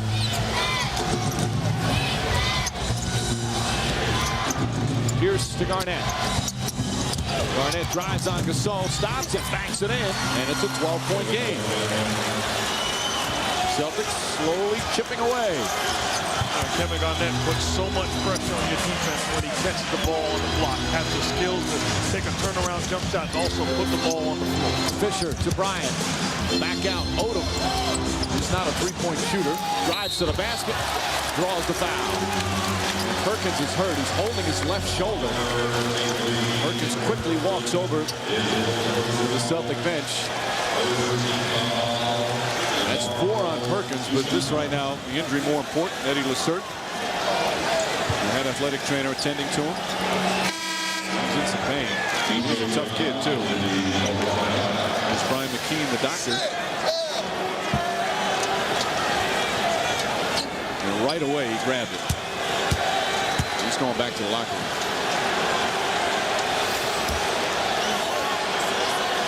See, Doc Rivers realized immediately when he walked over to Perkins, began to walk away upset that his big guy had to go in the back. Think about it. How often have you seen this number of players in one series get hurt?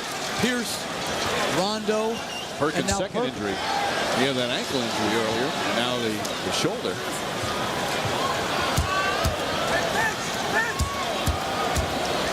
So Odom having just a fabulous game. Not just the 16 points, he's got 8 rebounds as well. And Perkins in a lot of pain. Young man had some terrific games here in the postseason as one of the support players behind the big 3. Pierce, P.J. Brown left open. Can't get it to go. Garnett can't control the board. Gasol's done a better job on the boards too. Radmanovich lays it in. Just look at the skill level of Lamar Odom and what he can do on the floor. Catches it on the run. The beautiful touch pass back to Radmanovich. He's got 17 points, 8 rebounds, and 4 assists. That's Lamar Odom. Garnett misses. Garnett said, and the entire Celtic team felt they settled for too many jumpers in Game 3. You guys talked about it over and over again. Just good things happen when he posts up. Oh, if I'm a coach against the Celtics, I understand Kevin Garnett is a superior player. If he's going to beat me, it's going to have to be from the perimeter. Kobe Bryant fires away. That's good. Hand in his face, and the lead is back to 18. A very interesting switch, putting Pierce on Bryant to start the second half. I thought Ray Allen had done a very good job against Kobe Bryant. Garnett throws it out of bounds. Some miscommunication as the Celtics turn it over for the 10th time. Well, this is just very good defense by Pierce. Better offense. Jab step jumper. Good contest by Pierce. And you see what Doc Rivers decided to do. Takes P.J. Brown out of the ball game. Brings in James Posey. So he's going small across the board. The small lineup has worked on several occasions throughout the playoffs.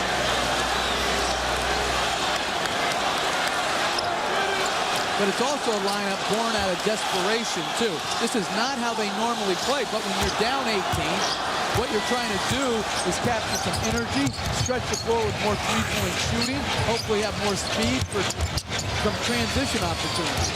Here's some Bryant. Odom shuffled his feet and nearly throws it away. Radmanovic tries to save it, and it goes out of bounds. Celtic ball. Celtics need Paul Pierce. He's just 2 of 6 from the field. Of course, it's been a homecoming for Pierce. Went to Inglewood High School, which is right by the old LA Forum. Grew up a big Laker fan. We've talked about it. Hated the Celtics as a kid. Struggled in game 3 here in his hometown. And struggling tonight as well. Rondo. Posey, that's a 3. Short. And Gasol, his 8th board.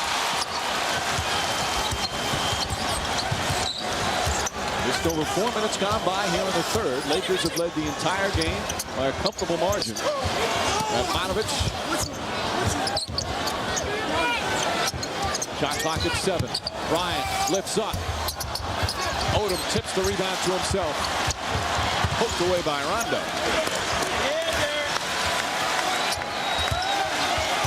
Odom trying to post up Ray Allen. A mismatch there.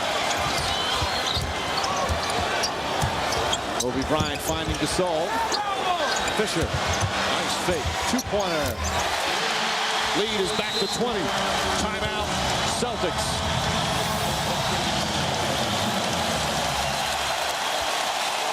Once again, the Lakers answer back after a mini Celtic run. LA with 8 straight points again. Well, Lakers, the best offensive team in the NBA. Gasol on a touch pass to Fisher. Great shot fake by Fisher. Knocks in the jumper. And the great facilitator, Kobe Bryant. Lakers up 20.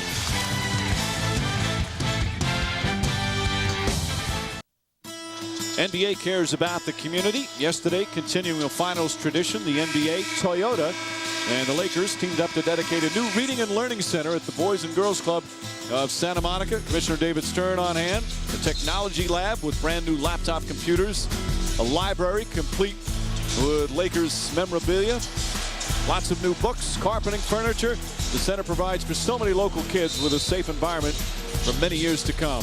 The NBA, where caring happens. Here at the Staples Center, Los Angeles, again packed with celebrities. David Beckham, basketball royalty with Kareem, who was introduced before the game.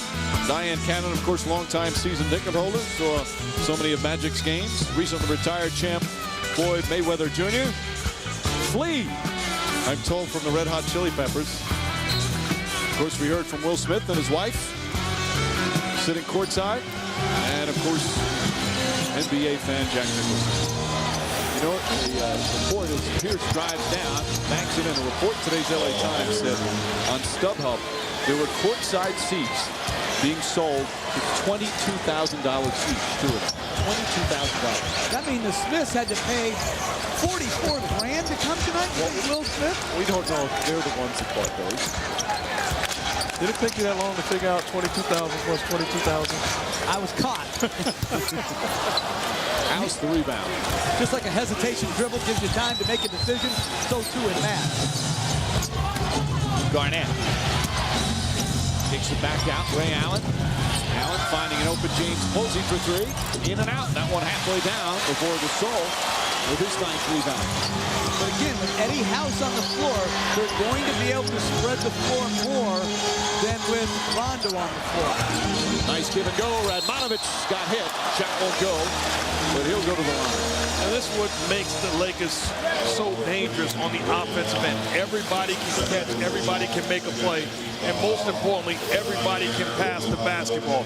You pass the ball on the block, good things happen. Sharp, crisp, cut to the hoop. The handoff from Gasol to Radmanovic, that's just solid basketball, tough to defend. Vladimir Radmanovic to the line. This is his 7th year in the league. Lakers are his 3rd team. Started out with Seattle, played with the Clippers. Young man who grew up in Yugoslavia, war-torn country during his childhood, had a rough childhood. And now here in the NBA. And at times can be an explosive player. He's the one, though, that Phil Jackson has a couple of names for him, including the Space Cadet, he's called him.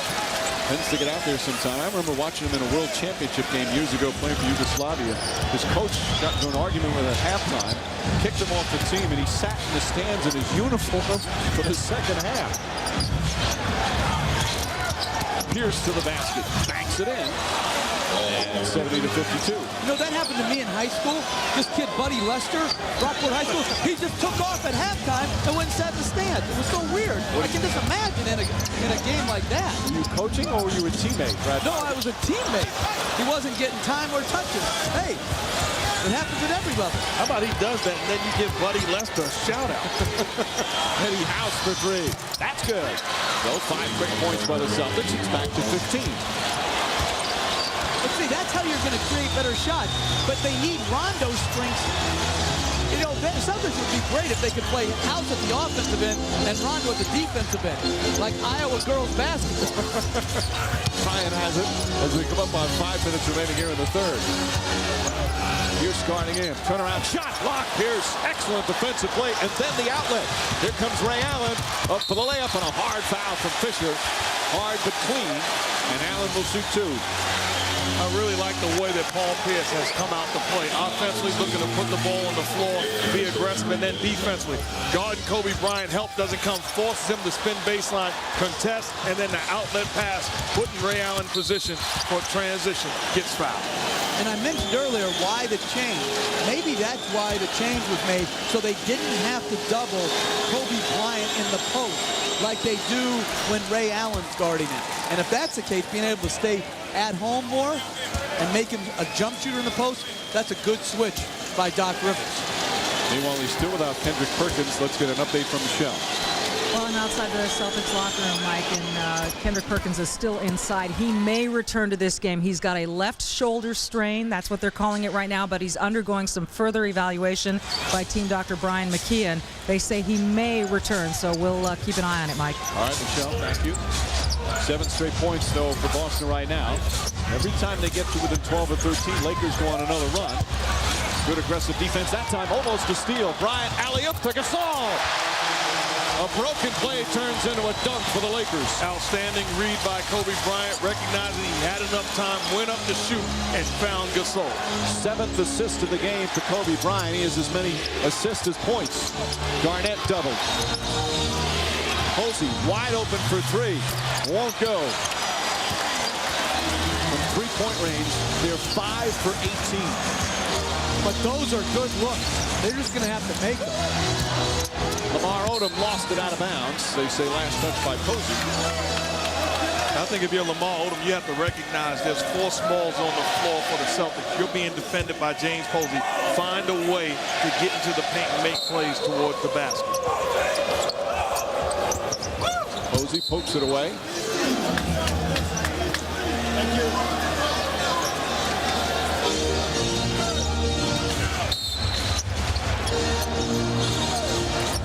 13 on the shot clock as they inbound. Odom and a travel. What do they call? No, they call a foul first on Posey. He tried to do that. Lift the chair out from underneath. That defensive play we've seen. Instead, it's his 4th foul. Doc Rivers didn't like the call. Sometimes, though, when guys try and do it, they grab the jersey.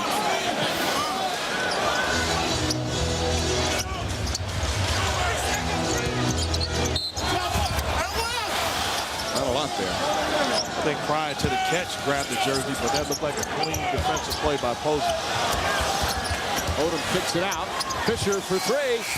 A rainbow shot won't go. And Ray Allen the rebound. Allen looking for an opening. Eddie House. Nice feed to Posey.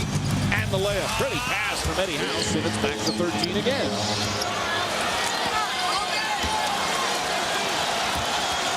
Crowd trying to get fired up again. This place was rocking early as the Lakers went up by as many as 24 points. Celtics have tried to chip away. Gasol, bank shot in and out. Radmanovich with a rebound. Fisher inside, poked away and stolen. Dangerous pass. Ray Allen to the basket and banks it in, and it's 11. This is the closest they've been since the opening minutes, and Phil Jackson calls timeout. Celtics right back in this game with 2:58 remaining in the third. Well, right now the Lakers has a size and strength advantage, but the Celtics are scrapping, digging out loose balls. Here, 2-on-1 break. Ray Allen to the rim. That's got to be a foul by Radmanovic. Very good early start to this third quarter by the Celtics.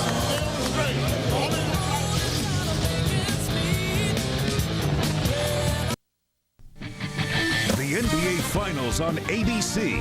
Brought to you by Mitsubishi Motors. Hop in. It's go time. Sprite with Lyman.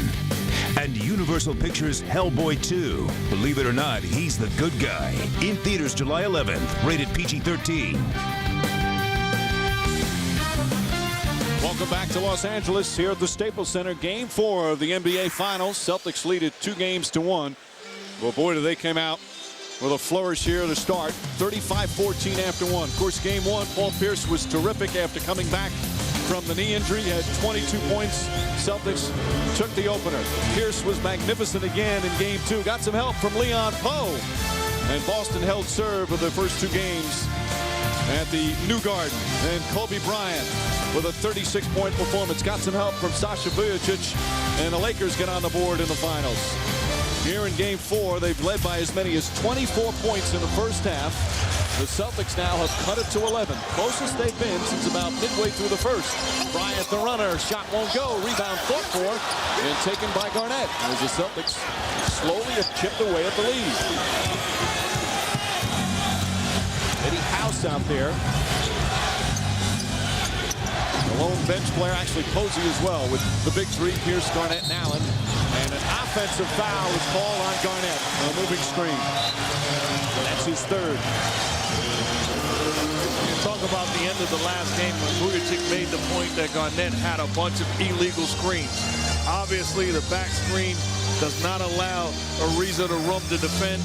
Offensive foul by KG. Trevor Ariza getting some big minutes and performing very well. Another one of those unlikely players coming up big in an NBA Finals game. Gasol backs in. Nice fake. Stripped by Posey, but a whistle and a foul. Is it Posey or Garnett? It's Posey, and that's a break for the Celtics. Although Posey has 5, maybe not such a break. It would have been Garnett's 4th. See the chess match being played by both coaches. Phil Jackson decides to go small, puts in Trevor Ariza, so he now has 4 perimeter guys on the floor along with 1 big. Gasol knocks down the first. He's having a better game, 13 points and 9 rebounds. Meanwhile, checking in for the first time is Tony Allen. Doc Rivers deciding to go with Allen. Allen hasn't played at all in the finals. He hurt his Achilles at practice playing one-on-one during the Eastern Conference Finals. Hasn't played the last 5 games. Hasn't played a heck of a lot at all in the postseason. He's like their 3rd-string point guard and backup 2 guard as well. And he's the guy that really won the game here in LA in the regular season when the Celtics were shorthanded. Came up big, really playing the point guard position then. Pierce to the basket. Lots of contact, counted, and a foul. What a move from Pierce. And a chance for a 3-point play as the lead is cut to 10.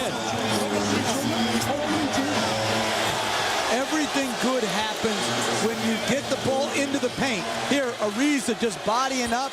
Good rip-through move by Pierce. Great use of his strength and the ability to go up on one side, finish on the other to protect the ball versus shot blockers. Tremendous finish by Pierce.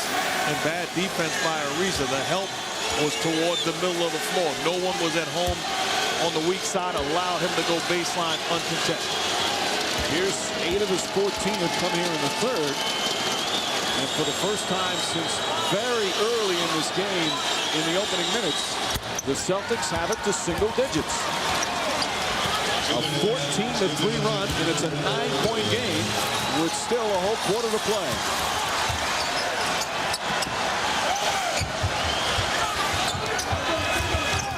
Gasol poked away. Ariza has it. He's tied up. Bryant to Gasol. Nice pass. Gasol can't finish. And Tony Allen the rebound. Garnett. Foul by Gasol. Lakers not in the penalty yet. 2 on Pau Gasol. Give Kevin Garnett a lot of credit, not quitting on the play. The touch pass by Bryant to Gasol doesn't allow him the easy one, but if you're Gasol, that has to be at the rim. That's a basket and the foul. You're too big and too skilled to get that shot blocked. Celtics trying to do something that the Lakers did, although they didn't win it in Game 2. Remember that game in Boston? Celtics were up by 24 with 7.5 to play in the fourth. Lakers had that huge run, cut it to 2. They came up short. Meanwhile, it's the Celtics tonight who were down by as many as 24. Garnett, the extra pass, House for 3, puts it in, and it's 73-67, a 6-point game. Good ball movement starts with the penetration. Mistake by Jordan Farmer. You cannot leave a shooter wide open. That's not your responsibility to help. And still over a minute to play here in the third. A 17-3 run for the Boston Celtics. Kobe Bryant fires away. Rebound tipped and taken by Ray Allen. Vujicic with his harassing defense. Final minute of what has been, again, another strong third quarter for the Boston Celtics. Every game in the series, they've won the third.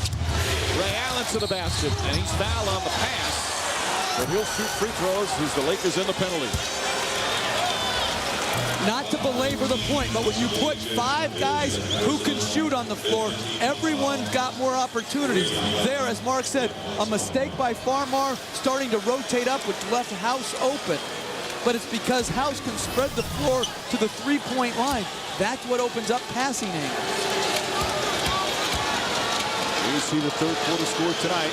Paul Pierce has been a part of that. Ray Allen as well. Allen has had a terrific series. Hits that free throw. Ray Allen averaging a team-leading 20 points per game, shooting 51% in the series. Those are his numbers tonight. But after that shooting slump earlier in the playoffs, he's been tremendous. Well, he's been spectacular on both ends of the floor. Really has been consistent and steady. And this crowd absolutely stunned as the Celtics have climbed back from 24 down in the first half, from 20 down here in the third, to a 4-point deficit. Bryant looks up at the shot clock, fixes his sleeve. Vujicic, Farmar, shot clock to 3, has to throw it up. Air ball, Ray Allen the rebound. And the Celtics will hold it for the final shot of the third quarter. If I'm Ray Allen, I'm going to use Vujicic's aggressiveness against him and try to get another foul call. Final seconds, P.J. Brown dunks it with 1.7 remaining, and it's a 2-point game. Vujicic, that'll count if it goes. Not a bad attempt, but off the mark. And the Celtics on a 21-3 run climb back to within 2. An unbelievable turnaround on the road for the Boston Celtics as they outscore them 31-15 here in the quarter. Celtics trying to take a 3-1 lead in this best-of-7 series. Lakers trying to even things up. 2-point game as we head to the fourth quarter of Game 4 of the finals.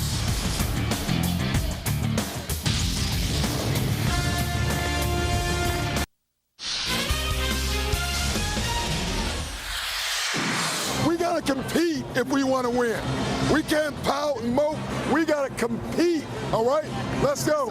Do you believe? All right, let's go. Fighting. Never stop believing, baby.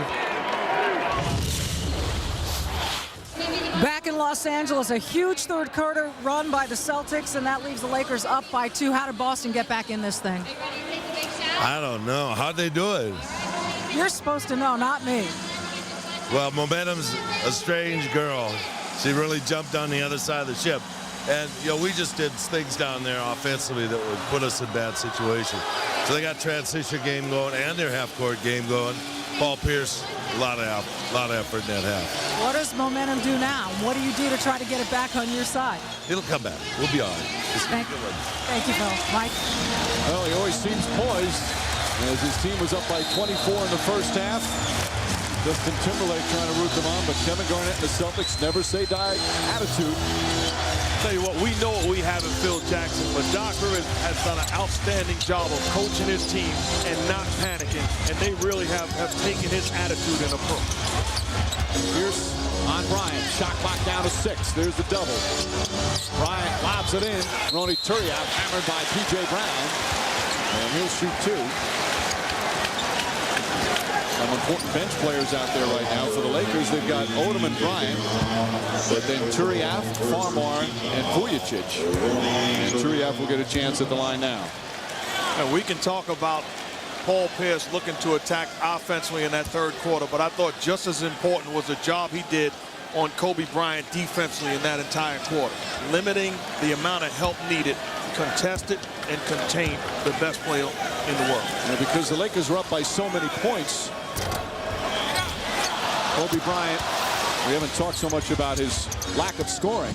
Your job is to keep him in front of you, make him work, limit the amount of help that you need, and then when help does come, make sure you get back attached to his body. An outstanding job by Pierce. You have Kobe Bryant vacillating between best player in the world and best player on the planet. What's the difference?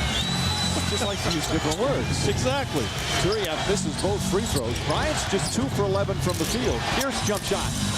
Short. Poe trying to keep it alive, and a loose ball foul against the Lakers. Celtics will get a new 24. I think he had control of that, and it was a shooting foul. I disagree with Tom Washington here. So he calls it a loose ball foul. Either way, Celtics have a chance to score here. That's control, and that's a shot. That's 2 free throws. I don't know if he got full control there. Well, even Doc Rivers on the sideline upset with that call. He felt the same way that coach. We'd be begging for every call coaches do. P.J. Brown back to Pierce. Pierce on a drive, pulls up, and offensive foul on Pierce, pushing off. That's just his first, as the Lakers will get it back. And you see the adjustment also by Phil Jackson to start this quarter. He puts Kobe Bryant back on Pierce, realizing the damage that Pierce did in that third quarter. And if I'm Doc Rivers, I'm thinking about real hard about getting Kevin Garnett back into that game so we can post the ball again. Bryant, that's a 2-pointer off the mark. Vujicic tracks down the rebound. Just over a minute gone by here in the fourth. You're just tuning in. Lakers had a 24-point lead in the first half. Vujicic won't go that time, and Poe tracks down the rebound. They're up by 20 in the third, but the Celtics have come back within 2.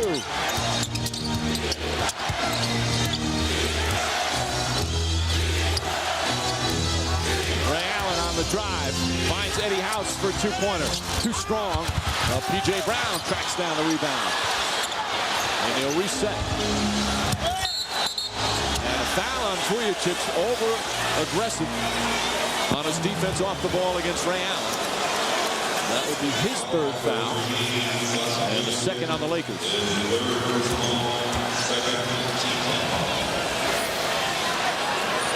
Both guys fighting, getting up on the floor. Vujicic, veteran move. That's a scissor move. This is wrestling. He does it right in front of Jabby, as you can see. Leon Poe wants the ball. Poe, big game. Back in Boston in game 2. Backs in, jump shot, banks it in. And the Celtics come back from 24 down to tie the game. What a turnaround for Boston here on the road.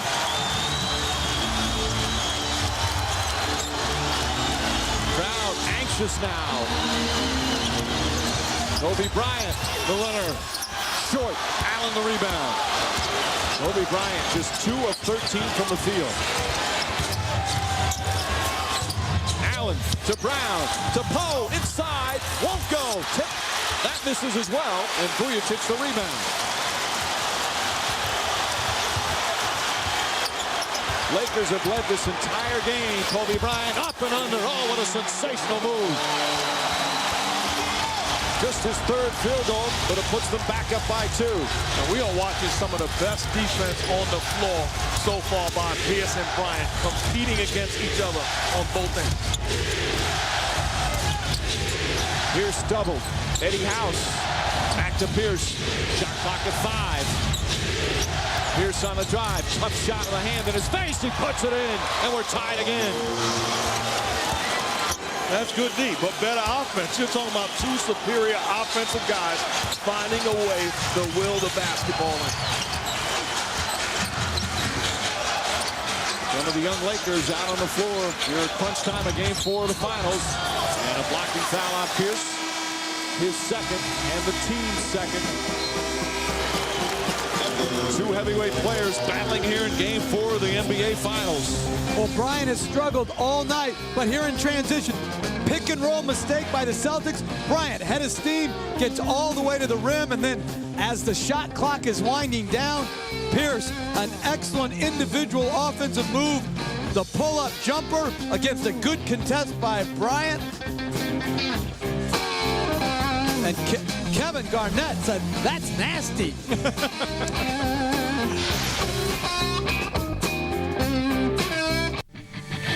The NBA Finals on ABC. Brought to you by Frost Brewed Coors Light, the world's most refreshing beer. Hancock, starring Will Smith. In theaters July 2nd, rated PG-13.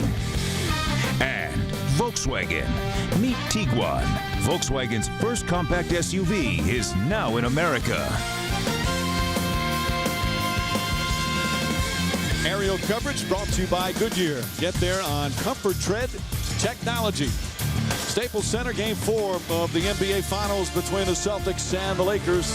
The series will continue Sunday, game 5 right back here at the Staples Center.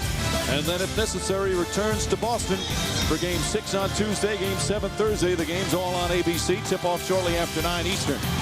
Meanwhile, for the Lakers, they were up 24. It's now tied.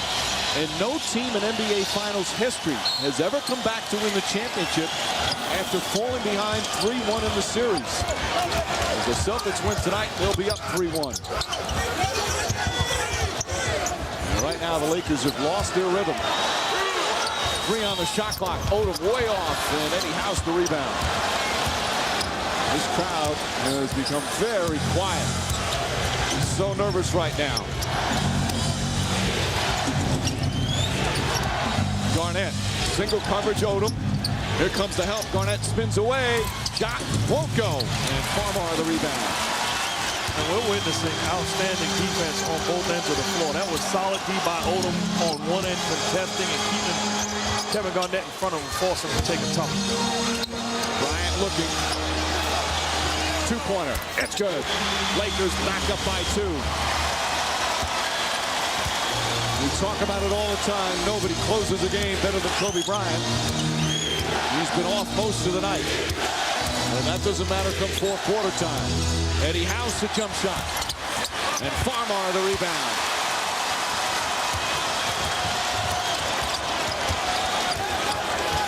Seven and a half remaining. Bryant. Up and under. Short that time. And Garnett able to grab it. Boston has to keep their pace up the floor. They were going well when it was a transition game, now settling for half court. Kevin Garnett, tough shot, knocks it down. 12 points from Garnett, and we're tied again at 77. That's a big-time move by Kevin Garnett. Good contest by Turiaf, but Garnett feeling. Turiaf throws it back out. Vujacic. Turiaf with the jump shot. Too strong, and Eddie House helping out on the boards.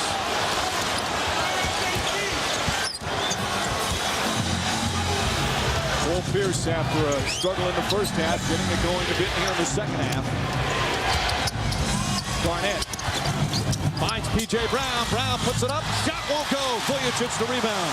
Celtics have had numerous opportunities to take a lead, but have come up empty every time. Odom gets it to go. 8 for 10 from the field is Odom, and the Lakers back up by 2. The advantage that you get when you push the ball in transition, bigs trailing the play. Odom, good job catching the finish. 8 assists for Kobe Bryant, and a night where he's shooting 4 for 16 from the field. And a blocking foul on Turiaf. That's going to be the 3rd team foul on the Lakers. 2 on Turiaf. Posey comes in for P.J. Brown. Come on, offensively for the Celtics, you have Kevin Garnett.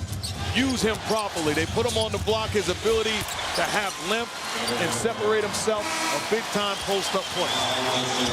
The Celtics going with that small unit that helped them in the third quarter. Lakers counter by bringing Pau Gasol back in the game. I like the move by Doc Rivers because you can not defend P.J. Brown. You can overhelp on him. When you substitute Posey, he's a knockdown shooter, so everybody has to be accounted. Midway point, fourth quarter. Game 4 of the NBA Finals. Lakers clinging to a 2-point lead. Pierce on the pull-up. Too strong. Farmar another rebound. And Pierce hurt himself after that shot. Bryant to the basket and the jam. Pierce grimacing down the other end of the floor after he missed a shot, holding his right ankle. He says he's okay to Kevin Garnett, and now will walk off the floor. As Kobe Bryant with another big play to put the Lakers up by 4. The MVP of the NBA trying to win a championship for the Lakers.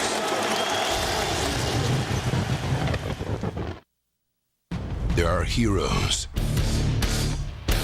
There are superheroes. And then there's Hancock.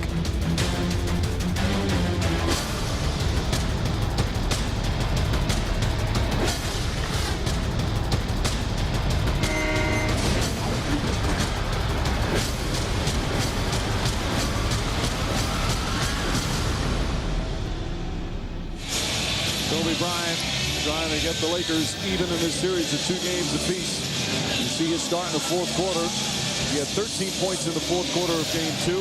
He had 10 points in the fourth quarter of game 3. As the Lakers now lead by 4. Lakers in the playoffs 10-0 when leading heading into the final period. They were nursing a 2-point lead to start the period. Right now lead by 4. LA undefeated at home in this postseason. 9-0. Allen falls down, gets it to Garnett. Allen back out corner to Posey. That's a 3. It's good. Posey from downtown, and it's a 1-point game again. See the difference? If you overhelp with Posey on the floor, you have to pay the price. A small power forward, but can stretch the floor, catches, and knocks down a big jump. 81-80 Lakers with just over 5 minutes remaining here in the fourth. Here's trying to fight over the screen. Bryant to the basket. Bank shot off the mark. Knocked out of bounds. Last touch by Posey. The shot did not hit the rim, so there's only 6 left on the shot clock. Bryant will inbound. 6 to shoot. Gasol trying to make his move on Garnett. Stops, forces it up, puts it in. Tough shot from Pau Gasol. And I think it's crucial if the Celtics are going to play small, then Gasol and Odom have to dominate the paint. Garnett trying to dominate the paint, draws the foul. And he'll go to the line as Gasol picks up his 3rd. 6 seconds left on the shot clock. Bryant, the play was for him for dribble handoff. Couldn't be accomplished. Garnett, not a good individual defensive possession, but a tough shot in traffic for Pau Gasol. And thank you, Pau, for not going to the chest bump to show that you got heart. Nothing wrong with the chest bump. Garnett's first free throw is good. Text the last name of your choice for the T-Mobile player of the game to 38657 from any wireless phone, or go to NBA.com/vote to vote online. The winner will be announced at the end of tonight's game.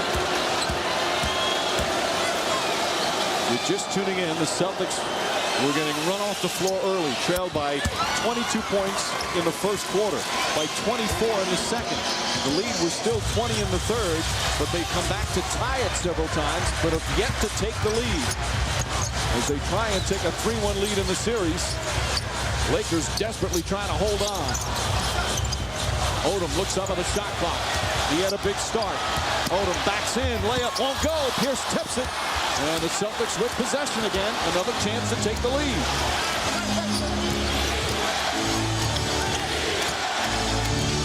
Many in the crowd on their feet here at the Staples Center. Eddie House, quick jump shot. It's good. And the Celtics have their first lead of the game with 4 minutes remaining here in the fourth. And Eddie House is a knockdown shooter. Doesn't matter how many he missed, he's going to remain confident. Double figures for House with 10. Gasol knocked away by Ray Allen. A bad pass and a turnover. And the Celtics call timeout with 3:48 remaining, and this crowd is stunned. And the Celtics have made some great adjustments in their pick-and-roll defense. They're softer on the screener, which is taking away those high-low passes that we saw in the first half. One of the great comebacks in Celtic history.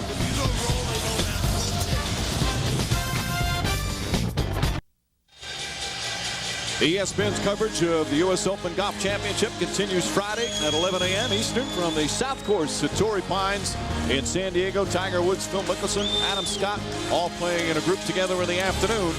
Phil Mickelson even after the first round. Tiger +1, Scott +2. U.S. Open Championship. And Justin Hicks and Kevin Streelman at 3 under. Always some unknown players to start. Meanwhile, Eddie House, not an unknown player, but he has played a big role in this comeback. Celtics by 1, 84-83. Pierce. Three-pointer for Pierce. Short. And Ray Allen with a rebound. Allen with 9 rebounds in the game. And Paul Pierce wanting the basketball, realizing that Farmer was on him. Now it's a 1-4, looking to get to his spot. Allen on the drive to the basket, up and under, squeezes it in. And it's a 3-point lead for the Celtics with 3:13 remaining. Boston trying to pull off one of the greatest comebacks in NBA playoff history. 3 minutes left. Lakers now find themselves down by 3 in a game they led by as many as 24. Vujacic knocked away by Allen, gets it back. 2 on the shot clock, has to put it up. Odom the offensive rebound. Back to Vujacic. He wanted to shoot that one. Bryant on the drive, trying to create some space. Back out, Farmar for 3. Here's the rebound with 2.5 remaining. Boston Celtics with a 3-point lead in an incredible turnaround here on the road. Garnett, hop step in the paint, and gets the bounce. They're up by 5, 88-83. Timeout Lakers with 2:10 remaining. An 8-0 run as the Celtics getting it done here in Game 4 down the stretch. Ray Allen has been the Celtics' consistently best player in this series. A great baseline drive, up and under on his way down. Kisses it off the glass, and then a mismatch late in the clock. Garnett, hard drive left, great jump stop, the high release jumper. Celtics up 5.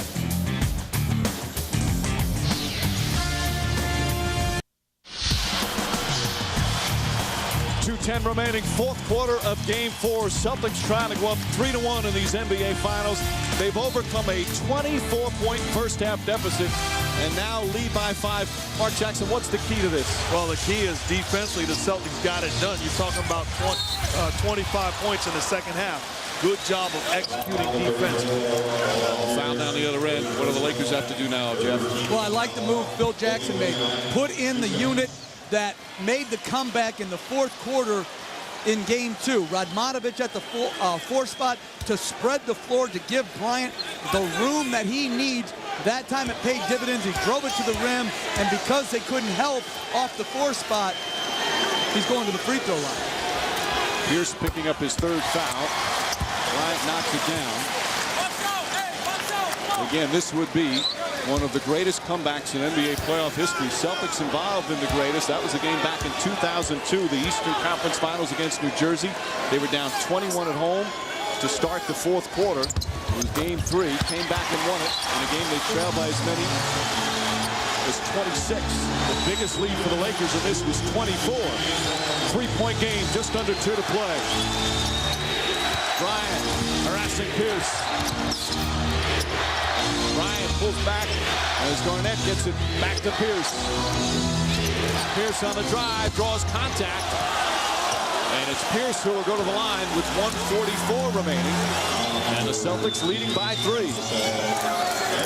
It's a bad job defensively by Gasol. If you're going to trap the pick and roll, you cannot allow Paul Pierce to get around you. Your job is to stop the basketball here when he isos, pick and roll. You got to stop. He's zoning the area, allowing Paul Pierce to get into the seams of the defense. That's bad defense by Gasol. His 4th foul. Pierce from the line, 5 for 5 tonight. Celtics are 19 of 22, 86%. And a miss. Pierce has hit some clutch free throws in the playoffs. Game 2 of this series. In the Game 7 victory against Cleveland, he's knocked down some very big free throws. It shows you the luxury of Paul Pierce, too. He's the guy bringing the ball up the floor for the Celtics. Crowd trying to rattle him. And he makes 1 of 2. It's a 4-point game. Celtics still have a foul to give. Both teams still with multiple timeouts. Bryant, foul by Pierce. There's the foul to give. They're going to call it on the floor, so the Lakers will inbound. To me, the decision for the Celtics is Kobe Bryant is going to be in the middle of the floor. He's going to attack the basket. Who do you help off of? And I would still help off Radmanovic. He's just come back in the game. I'm not allowing Kobe Bryant to go to the rim without help. He did it at the end of Game 3 and with a couple of big buckets with Ray Allen, the only man on him. Bryant against Pierce. Drives in. There's Garnett. Bryant puts it in. Tough shot. And it's a 2-point game. 17 to Kobe Bryant. 10 of them here in the 4th quarter. You got to post Garnett here, Mark. Posey. He's had a big game. Ray Allen kicks it out. Posey for 3. It's good. James Posey from downtown. And it's a 5-point Celtic lead. 18 points for Posey off the bench. Bryant takes a 3. Drives again on Pierce. Back out. Fisher knocks it down. A 2-pointer. His foot was on the line. And that's a critical mistake by Fisher. Space the floor properly. You're going to shoot it from that distance. Make it be a 3. 92-89. 3-point game. Under a minute to go. And Pierce able to draw the foul on Bryant. Not a lot of contact, but he played it up nicely, and he'll go to the line for 2.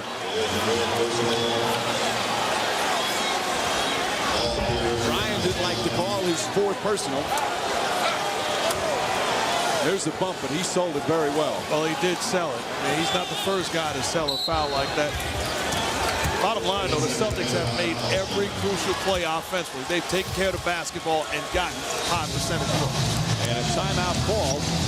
Doc Rivers wants a full timeout with 46.8 seconds remaining. His team trailed by 24 in the first half.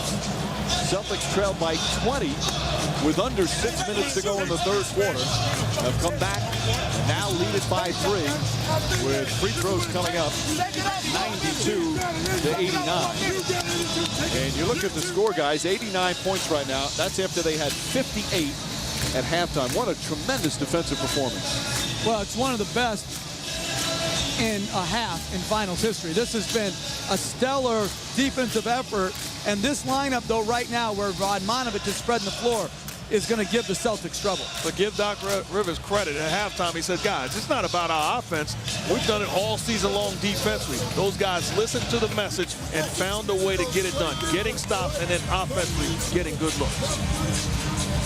And let's take a look at right now Verizon Wireless Game Track. Kobe Bryant has not shot well, but he didn't need the help early. His teammates were terrific. He had 9 assists.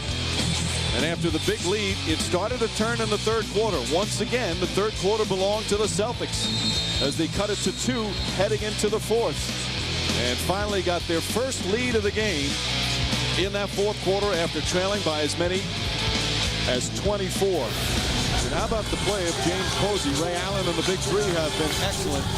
So Posey with 18 points. He's one of 2 Celtics who already have a championship. He was part of the Heat's title team back in 2006. Sam Cassell's the other.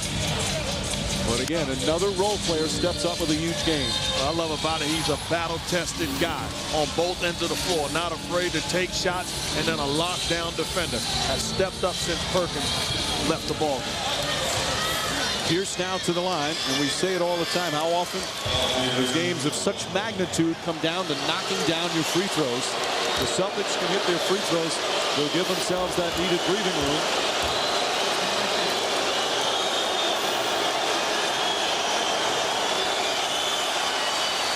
Pierce calmly sinks that one. Well, we saw Shane Battier of the Houston Rockets defend Kobe Bryant as well as we've ever seen anybody. I think Paul Pierce tonight has matched it and raised. Kobe Bryant 6 of 19. Pierce has performed admirably at both ends of the floor in the playoffs. 2 clutch free throws there. 5-point game with 46.8 remaining. Now it's critical you do not give up a three-point shot or a three-point play. Bryant to Gasol. That was quick. 94-91. One possession game. Garnett trouble getting it in. Gets it to Ray Allen. Lakers do not need to foul yet. Vujacic, heavy pressure. Taking as much time off the clock. Here comes the double team. Allen, he wants to go to the line. You can tell he wants the ball in his hands. Allen on the drive, gets to the basket. Lefty layup, banks it in. And it's a 5-point game with 16.4 remaining. But this is a critical mistake. They inbounded before they took the timeout. So now they can't advance the ball unless they take another timeout. So a timeout called after Ray Allen with a huge move to the basket. Let's take a look at Allen. Well, waves off the screen by Kevin Garnett. Says, I want to play one-on-one with Vujacic. It's time to dance. This is for all the marbles. Clears the floor, and then the blow-by and finishes with the left hand. Ray Allen has played the entire game. Hasn't sat for a second. 19 points and 9 rebounds. As Allen, Pierce, and Garnett all playing in their first NBA Finals. Seeing they've got such a golden opportunity right now to go up 3-1 in these NBA Finals. And you see the look on Kobe Bryant's face. All right, 15.7 seconds remaining, Jeff. Down by 5. They've got to shoot 3. Well, I'm going to take another timeout to advance the ball up the court so I can get into the front court. Then I'm getting the ball to Kobe Bryant in the middle of the floor and have him drive the ball to the rim. And then if something good happens and they give help, kick it out for the 3. If not, right at the basket as quick as possible. And watching Paul Pierce defend Kobe Bryant the last couple of plays, he's allowed him to get to the three-point line where he could lift. Paul Pierce, what you want to do is meet him above it and force him to drive, and he crushes the clock. And the Lakers have seen a 24-point lead disappear. Sasha Vujacic so emotional on the court, and obviously during that timeout. And as the Lakers right now desperate, down by 5 with 15.7 remaining. And Jeff, as you said, Phil Jackson will use another timeout to advance the ball.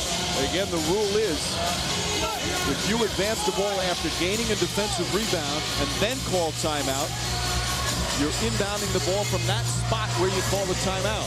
But if you get the defensive rebound and immediately call time, you can advance the ball to the front court. And that's the mistake, because now the Lakers only have 1 timeout left. So if they want to play this, take it to the basket and then a foul game, you can only advance the ball 1 more time. The Celtics have outscored the Lakers over the last quarter and a half, 46-21. And if I'm the Celtics, I'm switching out and trying to deny Bryant. I want the ball to go into anybody but Bryant. And you don't want to help off a three-point shooter for yourself. Radmanovic, watch for the inbound guy to get it right back. Radmanovic, a good three-point shooter, out to Vujacic. Vujacic, that's a 2-pointer. Off the mark, no good. Gasol back out. Vujacic to Bryant. Steps back, that's a 2. Short, no good. Rebound. Vujacic knocked out of bounds. Saved it, but right to Garnett. And House is fouled with 3.6 remaining. And the Celtics are going to take a 3-1 lead in these finals. What an amazing turnaround here in Game 4. And the crowd starting to head for the exits. They are stunned at this comeback by the Celtics. Good defense by the Celtics. Paul Pierce handing off Kobe Bryant to Garnett. He denies him the basketball, and then once he catches it off the missed shot, forces him into a tough one. That's just solid defense by the Celtics, and you can't say enough about the job that Eddie House has done off the bench, substituting for Ron. 11 points for House off the bench. Posey with 18 off the bench. And Paul Pierce starting to celebrate as his team will go up 3-1. And as we mentioned, no team in NBA Finals history has ever come back from being down 3-1 to win the championship. And this crowd so disappointed in a game that started great for LA. The Celtics turn in one of the great comebacks in NBA playoff history. Down 24 in the second quarter, down 20 in the third. They come back and win game 4. Just a tremendous performance on the road. Pierce, again, grew up a Laker fan. Such an emotional return for him. As the Lakers go back to their locker room, obviously so disappointed. Let's send it to Michelle. Paul, one of the most remarkable comebacks in NBA Finals history. How do you explain, after being down 21 in the first and 24, how you guys did this? Right there, baby. We sucked it up. You know, we came with it. We said we wasn't going to back down. You know what I said coming in the third quarter? I said, don't look at the score, fellas. You know, we just got to go out there and compete and don't look at the score and see what happens at the end of the day. I was part of the fourth quarter comeback in 2002, one of the greatest comebacks in NBA history, so I know what it is to dig deep inside and go out there and get a win, and we was able to do it tonight. You had so much great help from your teammates. Posey, Ray Allen with a great late bucket. What happened on that play? I'll say that again? Ray Allen's big bucket. Oh, you know, we just spread the floor. We had shooters on the court, and we knew they couldn't help. So Ray Allen saw it. Kevin set a pick, and he just drove down the lane. It was wide open. He laid it up. And that pretty much iced it. It was a team effort, but it was the defense. It was the defense that got it done second half. And you were guarding Kobe Bryant most of the late part of this game. What was that like for you? Well, I wanted to make him work. I said I wanted to come out and guard him, start of the third, and just make him work. I don't know. You know, I take pride in my defense. I know championships. It's a hard thing to do, and I don't want to guard the best tonight. You know what, Paul, last thing for you. No team in NBA Finals history has come back from a 3-1 deficit to win the finals. What do you make of that stat? Well, it can always happen, and we're not counting on that statistic. We want to go out here in this on Father's Day. Congratulations. Thank you, Dave. All right, Michelle, that'll be Sunday back here at the Staples Center. Through the Player of the Game vote, presented by T-Mobile, fans selecting Paul Pierce as tonight's Player of the Game. Well, this one was a total team effort by the Boston Celtics. As he said, defensively, Lakers scored just 33 points in the second half, 58 in the first 2 quarters. And remember, LA up by 20 with 5:50 remaining in the third. Celtics slowly chipping away at a great run in the third quarter, cut it to 2 entering the fourth. Finally took their first lead of the game with under 5 minutes to go in the fourth, and the Celtics can celebrate. So now again, game 5 will be right back here on Sunday, and it'll be on ABC. Our coverage begins at 8:30 Eastern, and then tip-off shortly after 9. Lakers need to win to send the series back to Boston, which will be the site for game 6 and 7.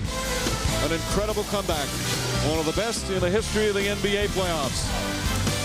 97-91, the Celtics win. They lead the finals 3-1. Now, except on the West Coast, stay tuned for your late local news, Nightline, and Jimmy Kimmel over most of these ABC stations. Complete post-game coverage of tonight's game. Go to SportsCenter. For Jeff Van Gundy, Mark Jackson, Michelle Tapoya, and our entire terrific ABC crew, this is Mike Breen saying so long from LA. You're watching ABC, home of the NBA Finals.